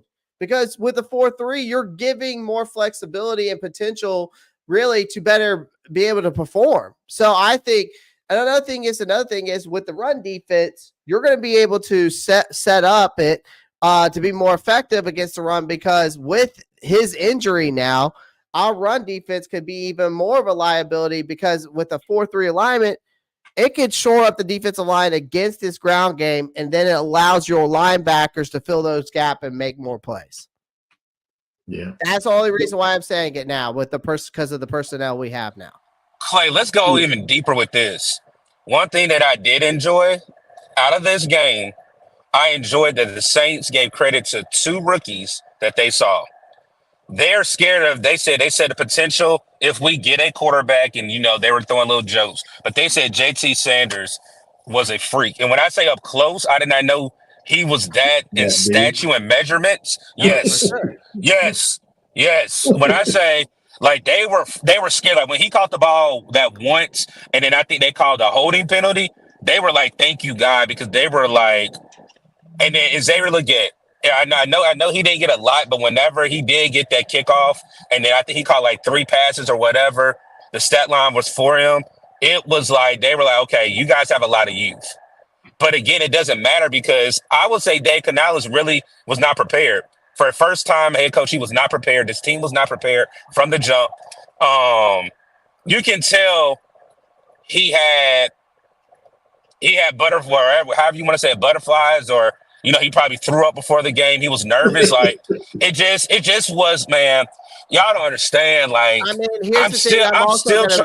I'm going to make this clear to you too, Doug, because I was pounding the table because you were not an advocate for this. But this proves my point that preseason actually matters. So Clay, you call me out. You call me out. So let me go ahead and say this. This is not the same team that I saw at joint practice. I'm gonna be honest. It's not. This is not the complete. This is a 180 And I hate Adam Thielen said we're not the team that we were last year. Yeah, you are. I hate to say it. Yeah, you are. Right now, you really are. You really are. Like Robert Hunt was upset. Like, what do you guys think? Like, I don't understand why media asks stupid questions after a loss. And when you're talking about a brutal loss like that, and to a divisional opponent that a team is not really supposed to be even that particularly good, again, I will give Dan Morgan this credit. Your interior line and your offensive line didn't allow a sack at all. But whenever you have a delayed DB blitz 3 different times, that's on coaching. Because the first time, okay, you got us. 2 times after that, and it's play recognition, you can tell that they're rushing 8. Nobody slid. Nobody slid or nobody, nobody did a push and then double team somebody. Even with the wide receivers when that happened, everybody ran their initial route. There was no hot route in any of those 3 DB blitzes. None at all. Hey, so I want to say this too. They literally, while you were just saying that, he was saying earlier that, Bryce should have seen it. It's not like he was hiding the fact that he was coming. That's a fact. No, that's a fact. The second one, earlier, the second one, safety spot. Hey, I will say this. If you go look at the video I dropped, the second, I don't know what time or whatever, and I apologize to y'all because I really could did more with that video I put out, but I was so disgusted that I just was like, I have to at least make it presentable, but I could have did a lot more with that. But if you go to that second one, did not juke, did not move, it took the sack. Like I said, the first one was not, and I know people say, oh, that's on Icky. No, it was not. Because again, if Icky let go and then he worried about the DB, wasn't it Taylor Moton that left the call? I thought that was Taylor Moton, not Icky. No, all 3 of them were on Icky's side. No, I thought the first one came from the same side. You're talking about the corner blitzes? I thought the first one was on the same side. Okay, yeah, but all 3 came from all the same side. But that 4th sack was the number. I don't know how the orders were. Oh, I stopped looking then. I ain't gonna lie to you. But the 1 sack wasn't on Icky's side. It was off of Taylor Moton's side. The one of them was not the corner blitz. It was just, I think it was Carl Granderson that got that one. Okay. Yeah, but either way, then, so like the recognition is just like you saying, Doug. I don't know. Like, I don't understand how you don't see a safety walk up to the line of scrimmage and stand there, and there's no wide receiver right there. What is he doing? Like I said, that is on coaching because, again, it is play recognition. That's where I said I'm not excusing because Dave Canales, he was the offensive coordinator. He's seen this team twice himself. So he knows. Go ahead, Nick. This is a different offensive coordinator. Okay, yeah, it's a different offensive coordinator, but the players didn't change. Yeah, they can say the same thing for us. This is the issue. You only have so much time to call a play. You call your play. Bryce has to make the adjustment at the line. That goes both ways. Bryce has to make the adjustment, and your wide receivers, again, there was no hot route. No hot route. On all 3 of those blitzes, if you guys go back and look, and I think all 22 should be out. There was no hot route. Nobody turned around. Nobody cut. Man. But here's another thing too, though. People want, last year the narrative, of course, was let's blame the offensive line. Let's blame, obviously we put that in consideration last year. You put in the consideration of wide receiver separation. Again, none of that was an issue yesterday. It proved, because I saw a stat. I got to find the tweet. There's a tweet out there. I don't know if PFF posted it or someone. It's an analytic tweet. But basically, they came out and said that Bryce yesterday averaged 3.01 seconds to throw the ball. So which means tells me that, number one, again, like I said before, it's poor read, it's indecisiveness, it's not recognizing pressures fast enough. The decision making that he's doing is killing drives. It's not, again, I said it before and I'll say it again. The play calling isn't the problem. It's a failure to actually execute the play. I was telling Nick that. And Bryce needs to make quicker decisions and stick with his damn gut. I'd rather him go out there and say, yeah, I'm going for that route. I'm going to throw it to him instead of sitting back there holding onto the ball and then throwing it across the middle, which these two on that first play, it's two crossers. It's two You're crossers. supposed to wait until Thielen and Deontay cross each other before you get that ball out. Now, Clay, you really want to know something? If next week with the Chargers and they allow this to happen, we may not have a stadium anymore. Like, seriously. I mean, seriously. Listen, I would not be surprised if Panther Nation marches down there with their pitchforks and torches and it's just going down Market Street. Listen, hey, man, look, the only thing that can help with this is early in the season. This is early in the season. And again, there's no film review. There's no film review. This is really like, we can hey, Doug, we can do film review tomorrow with all 22. But I'm saying for the team. What can you build off of this? Oh, you know how you're supposed to build off of film? What can you build off of this performance? The only thing you can build off of it is learning your mistakes. I can tell you what you can build off of this. One, what you got? One, Bryce, don't throw off platform because you can't do it. No. 2, Mingo, when you're running through traffic, bring the ball to your body, put 2 hands on the ball. Right. Hold it like this, like that. Not like a loaf of bread. Like when I say I'm so like he looked like Red Riding Hood holding the ball going down like to grandmama's house. I'll tell y'all, I'm not gonna say this is a wasted trip, but man, and I will tell you guys, there was a lot of Panther fans there. Do not think. We traveled well, huh? We traveled very well. Really? Very well. Like in the section that I was in, I was in seat 5. We had 2 in the front. We had 2 in front of me, 1 in front of me. That's 3, 4, 7, 10. Within the first 2 rows. Well, I was in row 5, so within the first 5 rows where I was at, it was like at least 10 or 11 Panther fans just in that section. But whenever I was walking to the stadium, you saw a lot of black and blue. Hey, I got to show you boys something. I think it was someone in my Discord community. Shout out to, who was it? Zach Rappaport. I call him Zach Rappaport because he just updates me on shit all the damn time. Like shit that I would never even like find on Twitter. But he did post this. Hold on, I'm going to pull up the Discord here.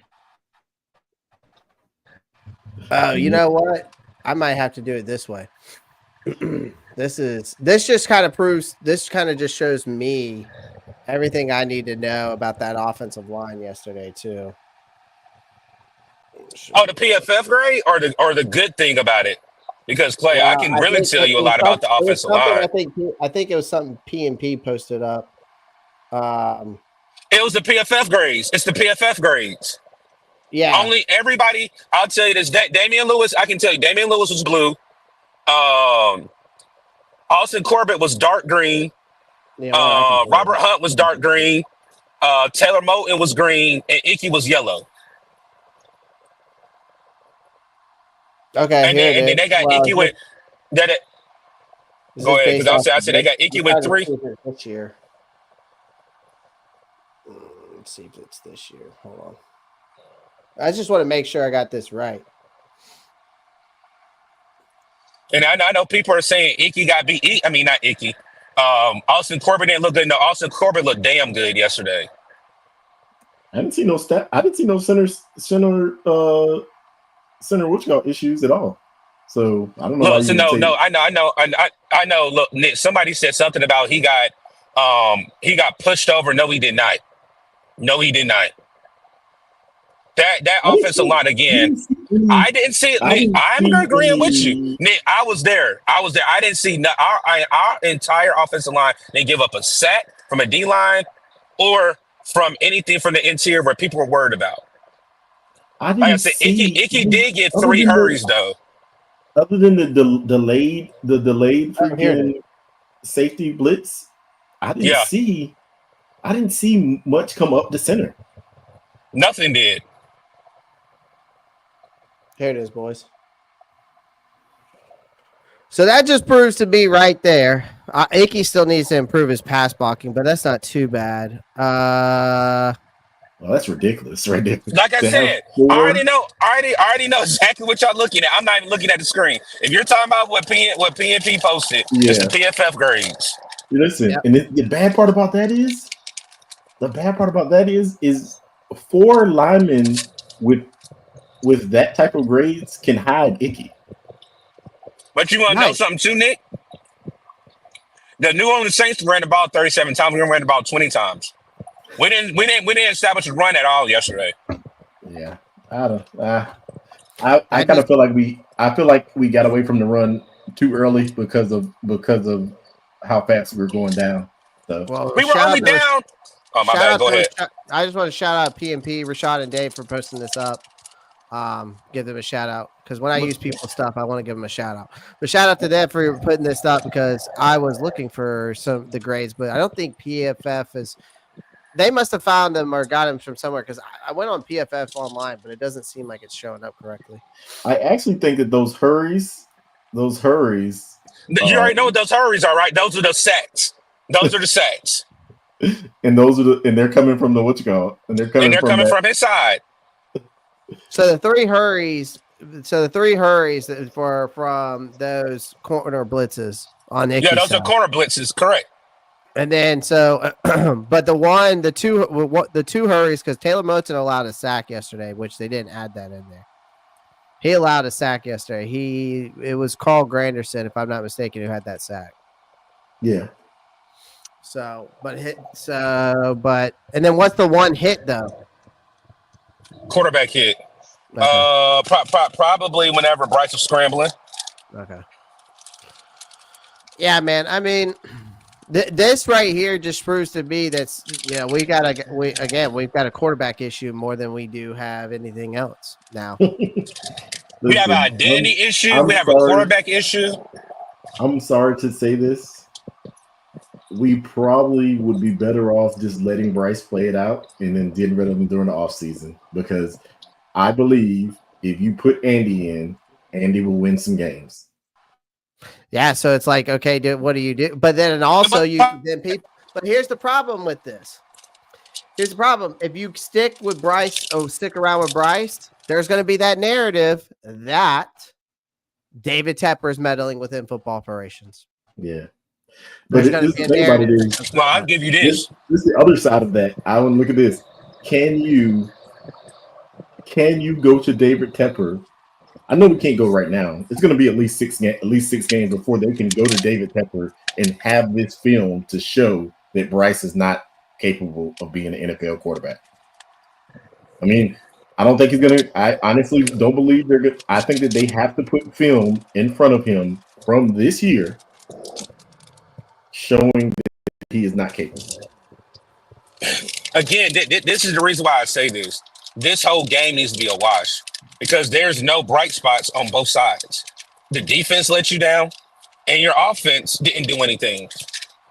So, again, what is the reason? Issue I also have too, though, with that though, is that we were told that we were going to be a run-heavy offense. That's what I said, 37-20. Here's the thing that I had a problem with his press conference. He just said that after running the ball 20 times, he felt like we ran the ball enough. I have an issue with that. I have an issue with that statement. You want to know who that sounds like? Guess who that sounds like? I think I know who you're. If we're great minds think alike, I think I know who you're talking about. What is the man's first name start with? And I'll say if you say the name, if you say the letter. Does it start with an M? Yep. Matt Rhule. That's exactly who that sounds like. That's exactly who it sounds like. He's a player's coach. That's what he's trying to be. That's exactly what it sounds like. He is trying to be a team builder, which it works, but you also have to be able to strategize.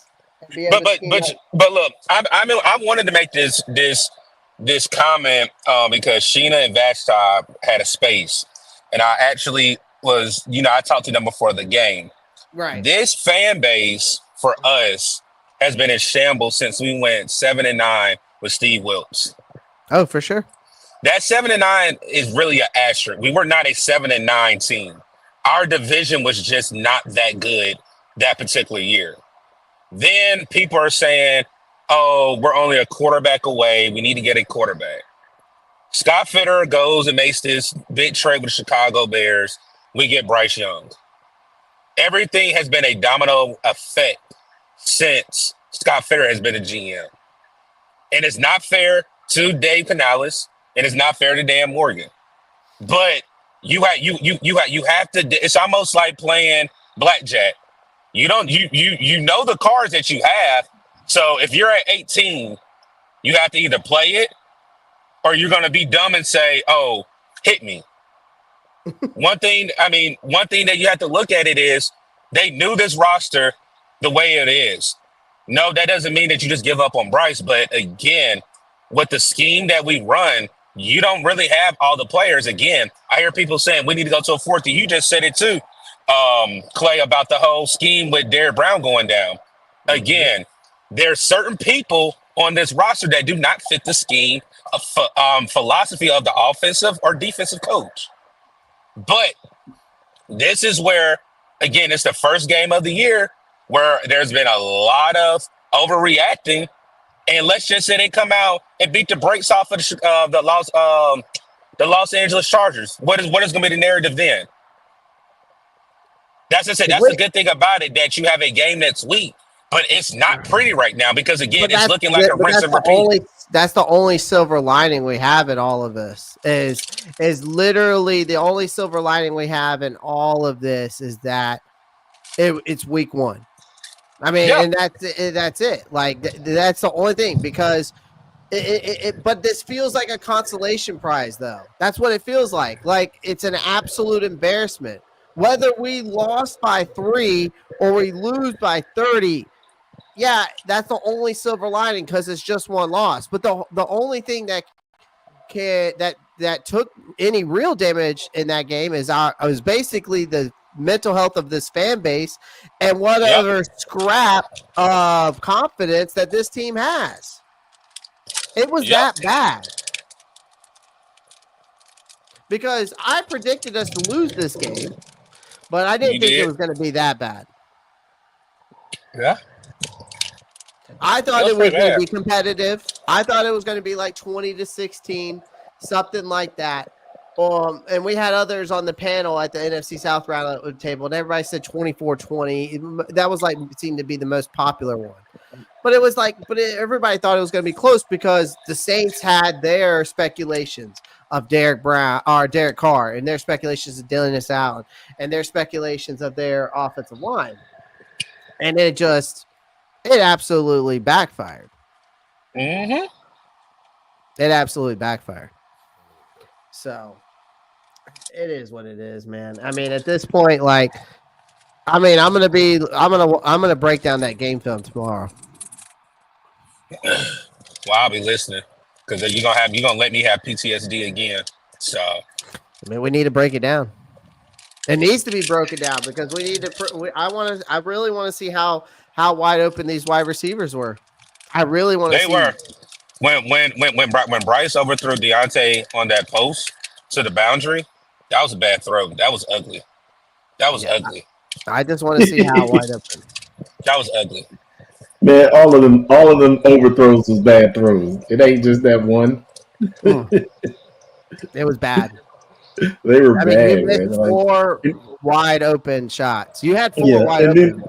And then, you know what made it worse? You watching other players drop the ball right into those same sort of pockets that he should have been able to do. Well, you saw it on the first play with Derek Carr or Rashid Shaheed. I mean, that's a perfect example of right there. You're watching someone be able to do it. And Derek Carr is considered mid across the league.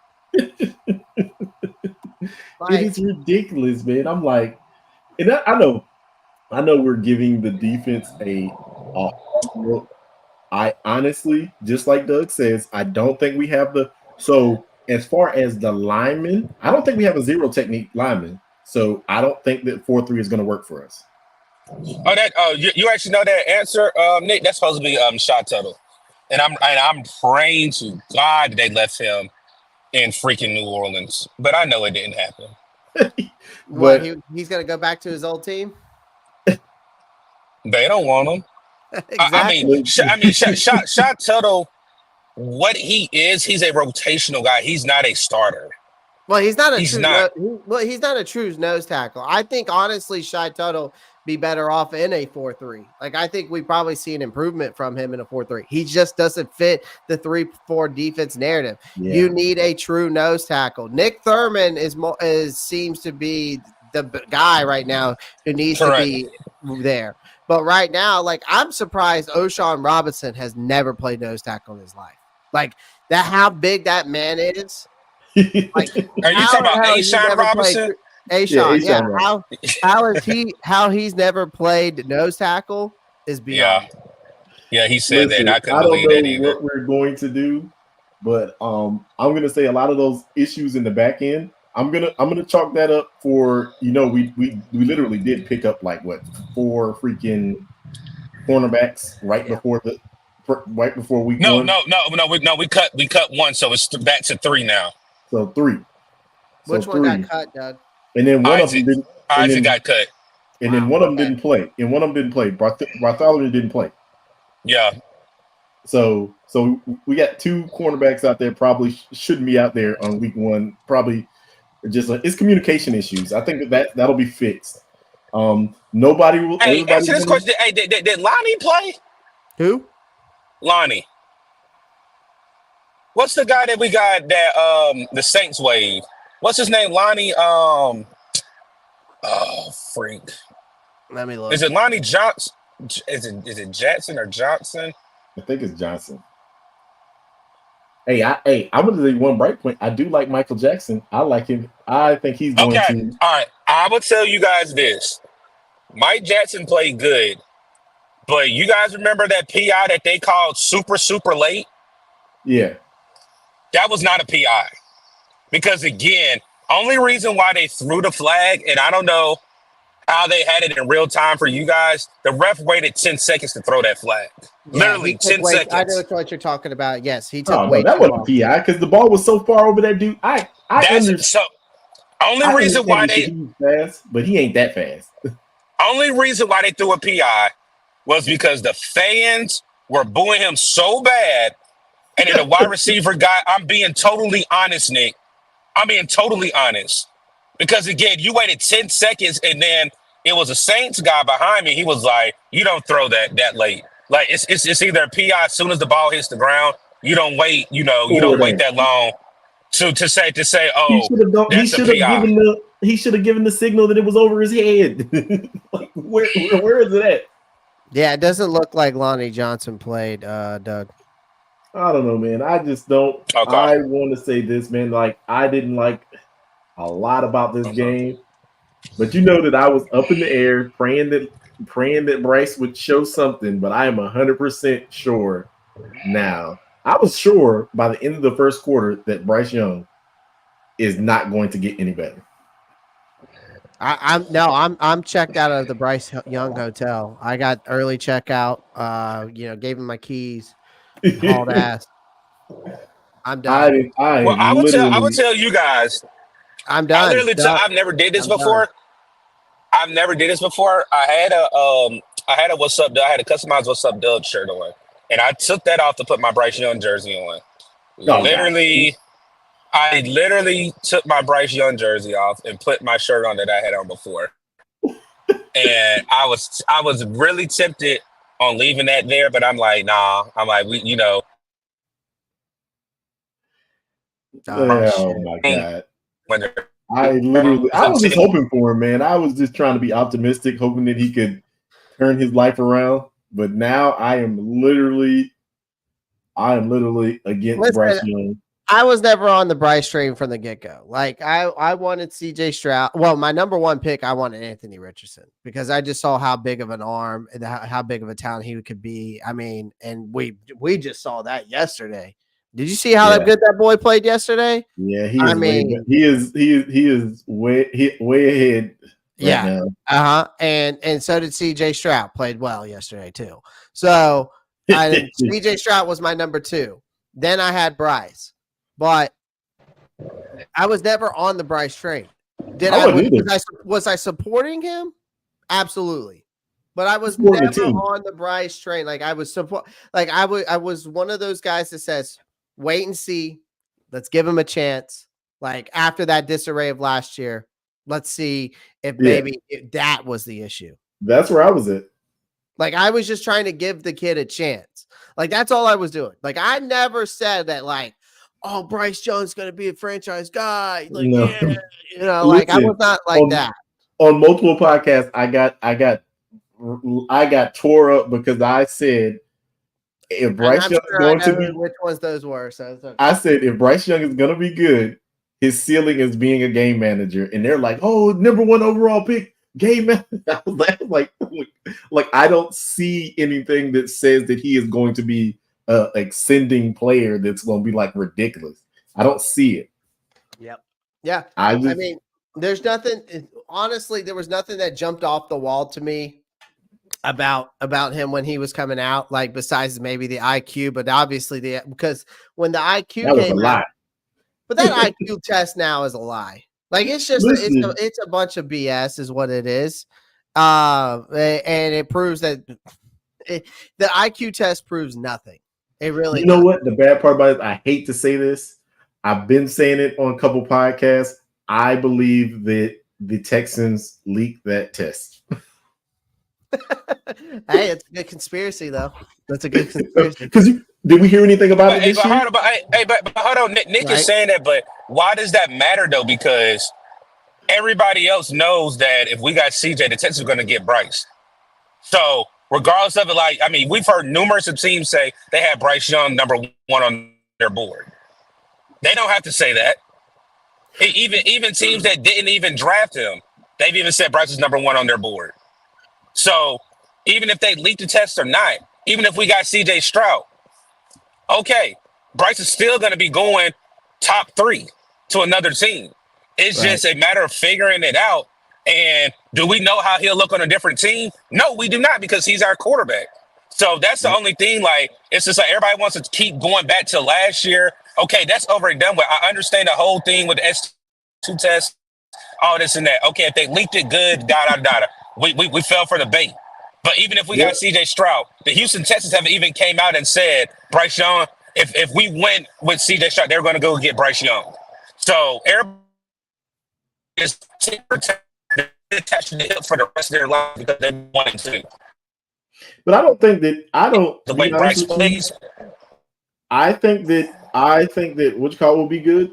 I think that CJ would be way better in our offense. I mean, not way better, but I think he'd be able to handle the offense and handle making those protection calls and all that kind of stuff better than Bryce Young does in our offense.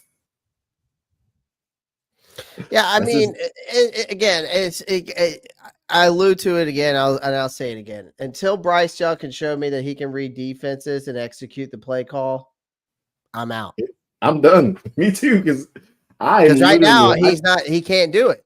He can't do it. He's not reading. He's and the decision making there is none because he's holding on to the ball too long. And by the time there is time for him to make that decision, it's too late. So the timing then becomes a more glaring problem in terms of execution. The timing is done. Hey, Clay, you want to know something that people were comparing? And I'm going to really go to Alabama. Alabama really doesn't help their quarterbacks. And what I mean by that is they have one of the best offensive lines. They have one of the best running backs. And then they have wide receivers. There's nothing that they have to work for. You just have to get the ball to your playmakers. And one thing that a lot of people said Bryce is going to be like was who? Tua. And they even said Tua. I mean, what you just said is the exact same thing our big analysts, the ESPNs, the NFL Network said he cannot read defenses. Tua cannot read defenses. That's what they put on him, that Tua cannot read defenses. Now look at what But Tua you know what the has. difference between Bryce Young and Tua? It's If Tua I know Tua doesn't have to run anymore because he has the right playmakers around him. But if Tua had to run from one of these dudes, Tua might get away from him. Bryce Young can't run from nobody. Hold on, Nick. Trust me, Bryce is slipperier than what you think he is, my guy. I think I honestly think. Personal, so here's the thing. I will say I agree with Doug on that. Like I think he's actually very elusive enough to be very. He's very slippery.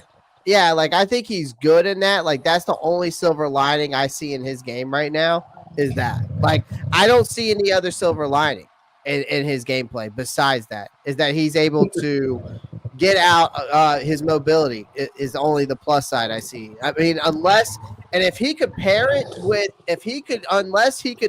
with like accurate passing, it's just a band-aid on a gaping wound at this point. That's what it is. Yeah. That's all that is. Like you can't tell me otherwise because like if you can get out the pocket, great, and you who can move, great. But if you can't make a throw on the run, what good is it? Yeah.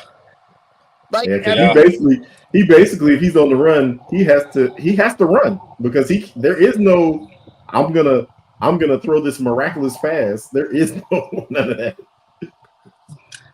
I mean, I literally them all platform throws, man. I watched it. I actually paused the screen. Every one of the balls, I rewinded it and paused the screen and looked at how he was standing. All of them were off his back foot, or the other one it was like a jump throw. Yep. And I'm like, dude, what do you do? You can't do any of this stuff.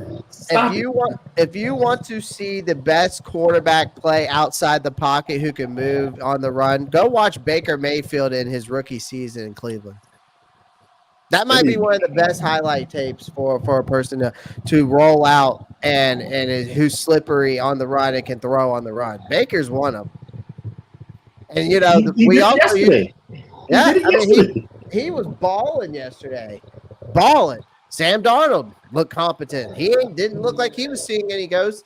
He found Justin Jefferson, so it's like it's unfortunate that we saw two quarterbacks that were ours yesterday also on top of this actually shine. Yeah. That's another thing. Like like I've said it before and I say it again. It's gonna get worse before it gets better. Yes. It got worse today. It got worse today. We still got 16 more games, so it's gonna be it's just the icing on the cake. It got very worse today. Yeah, still got 16 more games, so it still can get worse. It can get worse or it can get better, but I know a lot of people are not being optimistic. So I'm not. I mean, Doug, how can you be optimistic though? I mean that you have nothing to be off again. You alluded to it earlier. So that's the same thing, Clay. Because again, if you say that, what is the reason for opening the tape? What's the reason for looking at the tape? But you alluded to it earlier that you said, yeah, exactly. Like you go watch the tape. What are you going to find? You're going to find all the mistakes. Is what you're going to find. They already know that though. They lived it. But it's almost. I still want to break it down myself. Oh no, you. But I'm saying the Panthers. I wasn't saying no. What's the point? The point of it is too. You got to hold some of these people accountable for their mistakes. Bryce Young. Where does it start at though? Nick, where does it start at? It's going to start at from the coaching. top. Thank you. Okay, thank you. Yeah. It's going to start at coaching. A lot of this stuff is going to be coaching, but you need to, if you are going to be in some sort of control of this game for Bryce Young, like at the end of the day, Dave Canales can't call the protections for him after he gets a look at the defense. That's on Bryce. But again, when you say that, why didn't you have a hot read? And who was that on? Well, actually, he might. But when you forgot, when you're changing the protections, most of the time them dudes are yelling out something that lets one of the wide receivers know, hey, all right, I'm gonna run 2 yards up the field and I'm gonna turn around. But Nick, we didn't see it. That's the part that I'm making. We did not see anybody make any adjustments. If you go back and look at all three of those blitzes, those adjustments come from the quarterback. That's where I'm saying. But again, whenever don't okay, I'll even use it in college. Don't we see whenever a left tackle or right tackle sees a DB come up to the line, don't they point? I know if you pointed out and said, "Here's a DB right here," but what can you do when you have 8 coming? You only have 5 protecting. Right. Yeah, but that's the thing about it is. That's the thing about it is. When you have an Adam, excuse me, when you have an Adam Thielen, who's a veteran in that room and has played more than Deontay Johnson, if I know that I can tell based off a lineman that there's 8 DBs coming, I need to break my route off because that only leaves 3 other players to guard 2 wide receivers and a tight end. Mm-hmm. Yeah, because you know what? When I did see the first, either the first or second time when Chuba was out there, Chuba picked up one of the blitzers. Facts. But he can't pick up both of them. No, but I think another thing is that when you watch some of those plays, though, too, for the running backs, when they're supposed to be making those blocks, they need to work on their chip blocking. It's bad. Oh, Chuba's terrible. Chuba can't block. He can't block. Neither can Miles. Miles can't do it either. The thing about it is with Miles is waiting to catch the impact. It's the impact. It's the impact of it. People don't know you have to go to the violence. You can't let the violence come to you. Right. Yeah. Right. Oh, I thought JJ from C3 was gonna came in, but he hopped out. Yeah, I mean, there's and it's just they just alluded to it. I think there was another press conference, and I think it was Xavier Woods, if I'm not mistaken. I don't know who the reporter was, but he came out and said what happened yesterday, what went wrong, and he just came out and said everything. And see, and this is where we're gonna keep talking about Bryce, but Evero needs to be thrown on the skillet grill, whatever you want to do, cook him as well. He brought in people that knew his scheme. And Dan Morgan said they could have got other players, but Evero wanted players that he didn't have to train or had to sit down with a playbook that already knew his playbook. So you bring in a Josie Jewell, you bring in a Jordan Fuller, you bring in a Ashawn Robinson. And what did they do? One gave up a touchdown, the other one didn't get a tackle, and the other one couldn't even hold a gap. And Josie Jewell looked terrible in pass coverage, bro. Okay. Yeah. Thank you. He looked terrible in pass coverage. You know who looked good in pass coverage, though? No, you better not say it. And it better not start with an S. It better not start with an S. No, it doesn't start with an S. Who? Trevor Wallace. This one. Okay, that's who I was about to go to the next stage. I seen you say something. I'm telling you right now, out of all the rookies, even though I was high on Xavier Legette, and I think Jadavion Sanders, like you were saying, Trevor Wallace has impressed me. Trevor Wallace will be your starting linebacker. He'll be your starting linebacker. I saw you say something about Shaq. Shaq cost us a lot of plays. But he was the best player on the field defensively. No, he's not. Yesterday. No, he's not, because Clay, I will say this. The same way that I just said something about DB getting 103 tackles is because of why. They ran the ball. So even that he got 10 tackles, how many tackles did he miss? How many tackles did he tackle for a loss more than anybody else on the team? He only had 2. Yeah, more than anybody else. But no, I said how many tackles. Let's not say tackles for loss. How many tackles did he miss? I think it was like 2 or 3. Is there? Can we look that up? Hell no! Go back and look at the film. Go look at the film. That's what you got to do. I think it was 2 or 3. I remember. You can look it was more than that. ESPN It was more than that. Nick, trust me, it was more than that.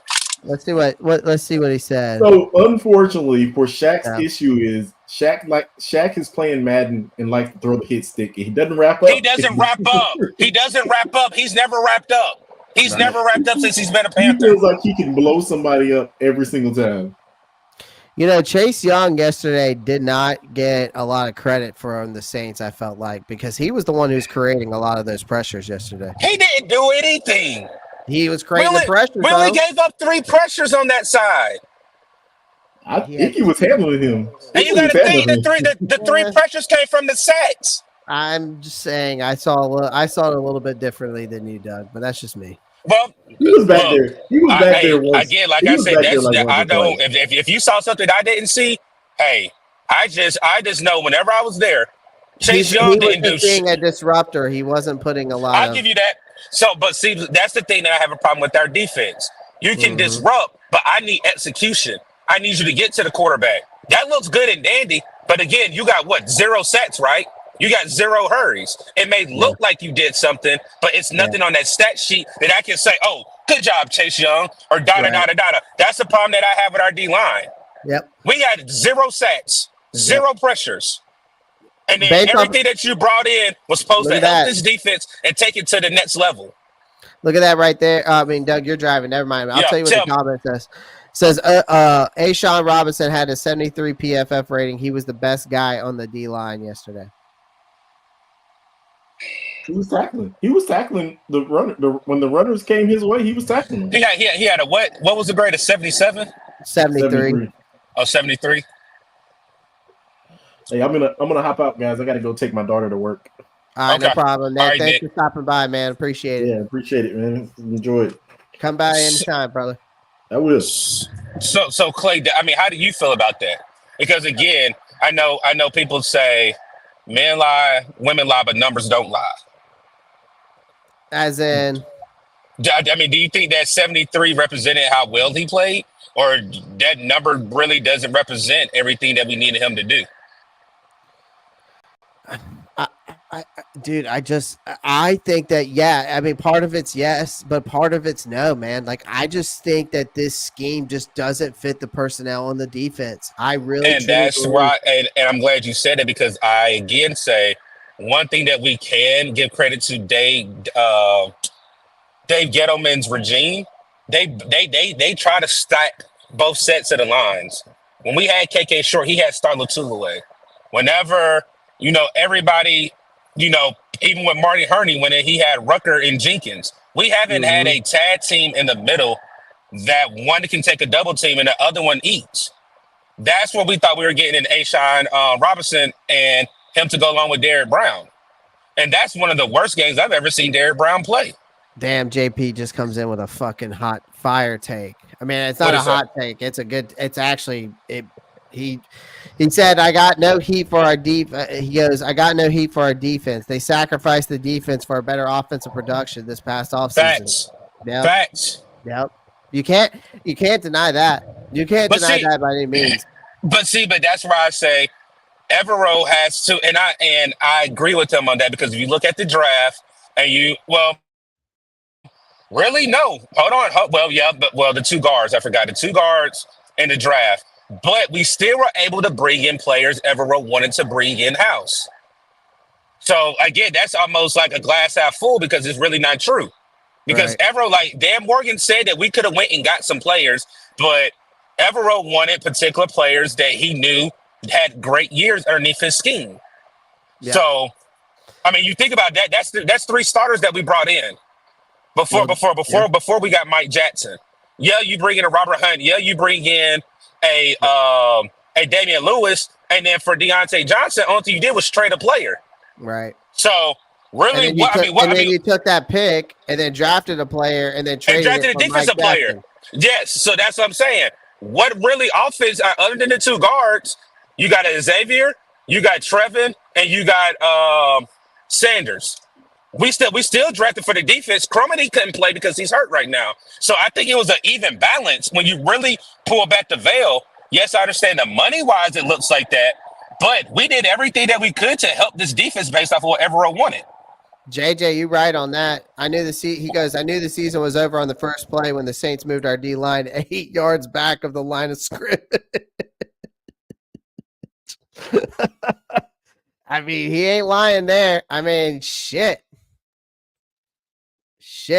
How it was Clowney's PFF grade. Evero's overrated in my opinion. Clowney's had a 69.5. We might have lost Doug for a minute. He's driving.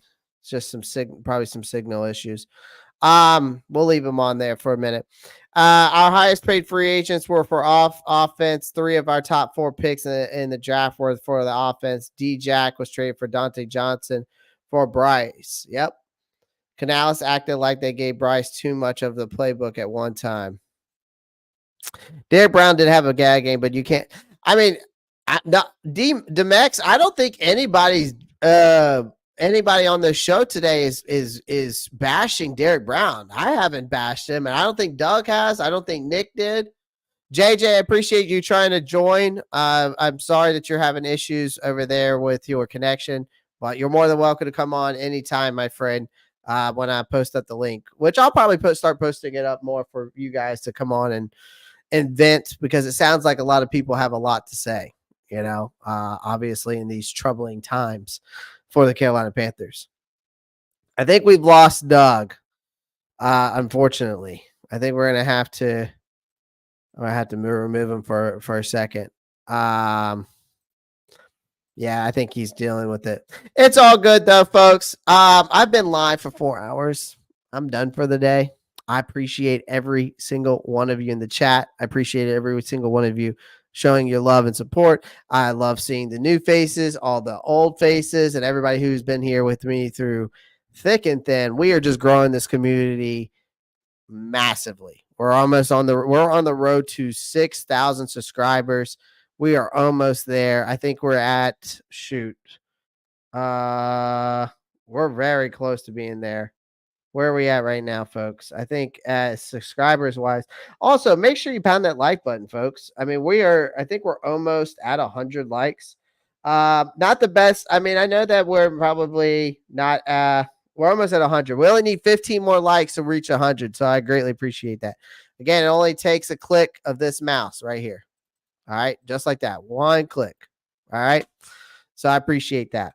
But yeah, make sure you check out the NFC South Roundtable. Unfortunately, I'm going to put some PTSD into you guys' brain next week or tomorrow because, I'm trying to see if Doug is still there, but I don't think he is. We'll just kick him from the studio for a minute. I'm just going to kick him from the studio. He's just having bad connection. So I appreciate everyone joining the live stream again. Make sure you pound the like button, comment, share, subscribe. I greatly appreciate it. Don't forget about checking out BetUS, the sponsorship of the Ropp Star Report. The link is in the link tree. Sign up for free today. You get 125% bonus on your first 3 bets up to $2,000. All right. Also check out the Discord. The Discord is, I think Marcos Casters already posted it up in the chat. He also posted up the NFC South Roundtable. Don't forget about that tomorrow night, 7 p.m. EST on Roundtable Sports or the NFC South Roundtable, right? Takes you right to it. So make sure y'all go check that out. Of course, follow me on all my social media. I'm very active on there as well. So appreciate you guys. Guys, it's going to get worse before it gets better, but I'm here for you guys through the thick and thin, and I'll be with this team till I die. So I appreciate you guys. Love you guys. And as always, be safe, have fun, keep pounding. Peace.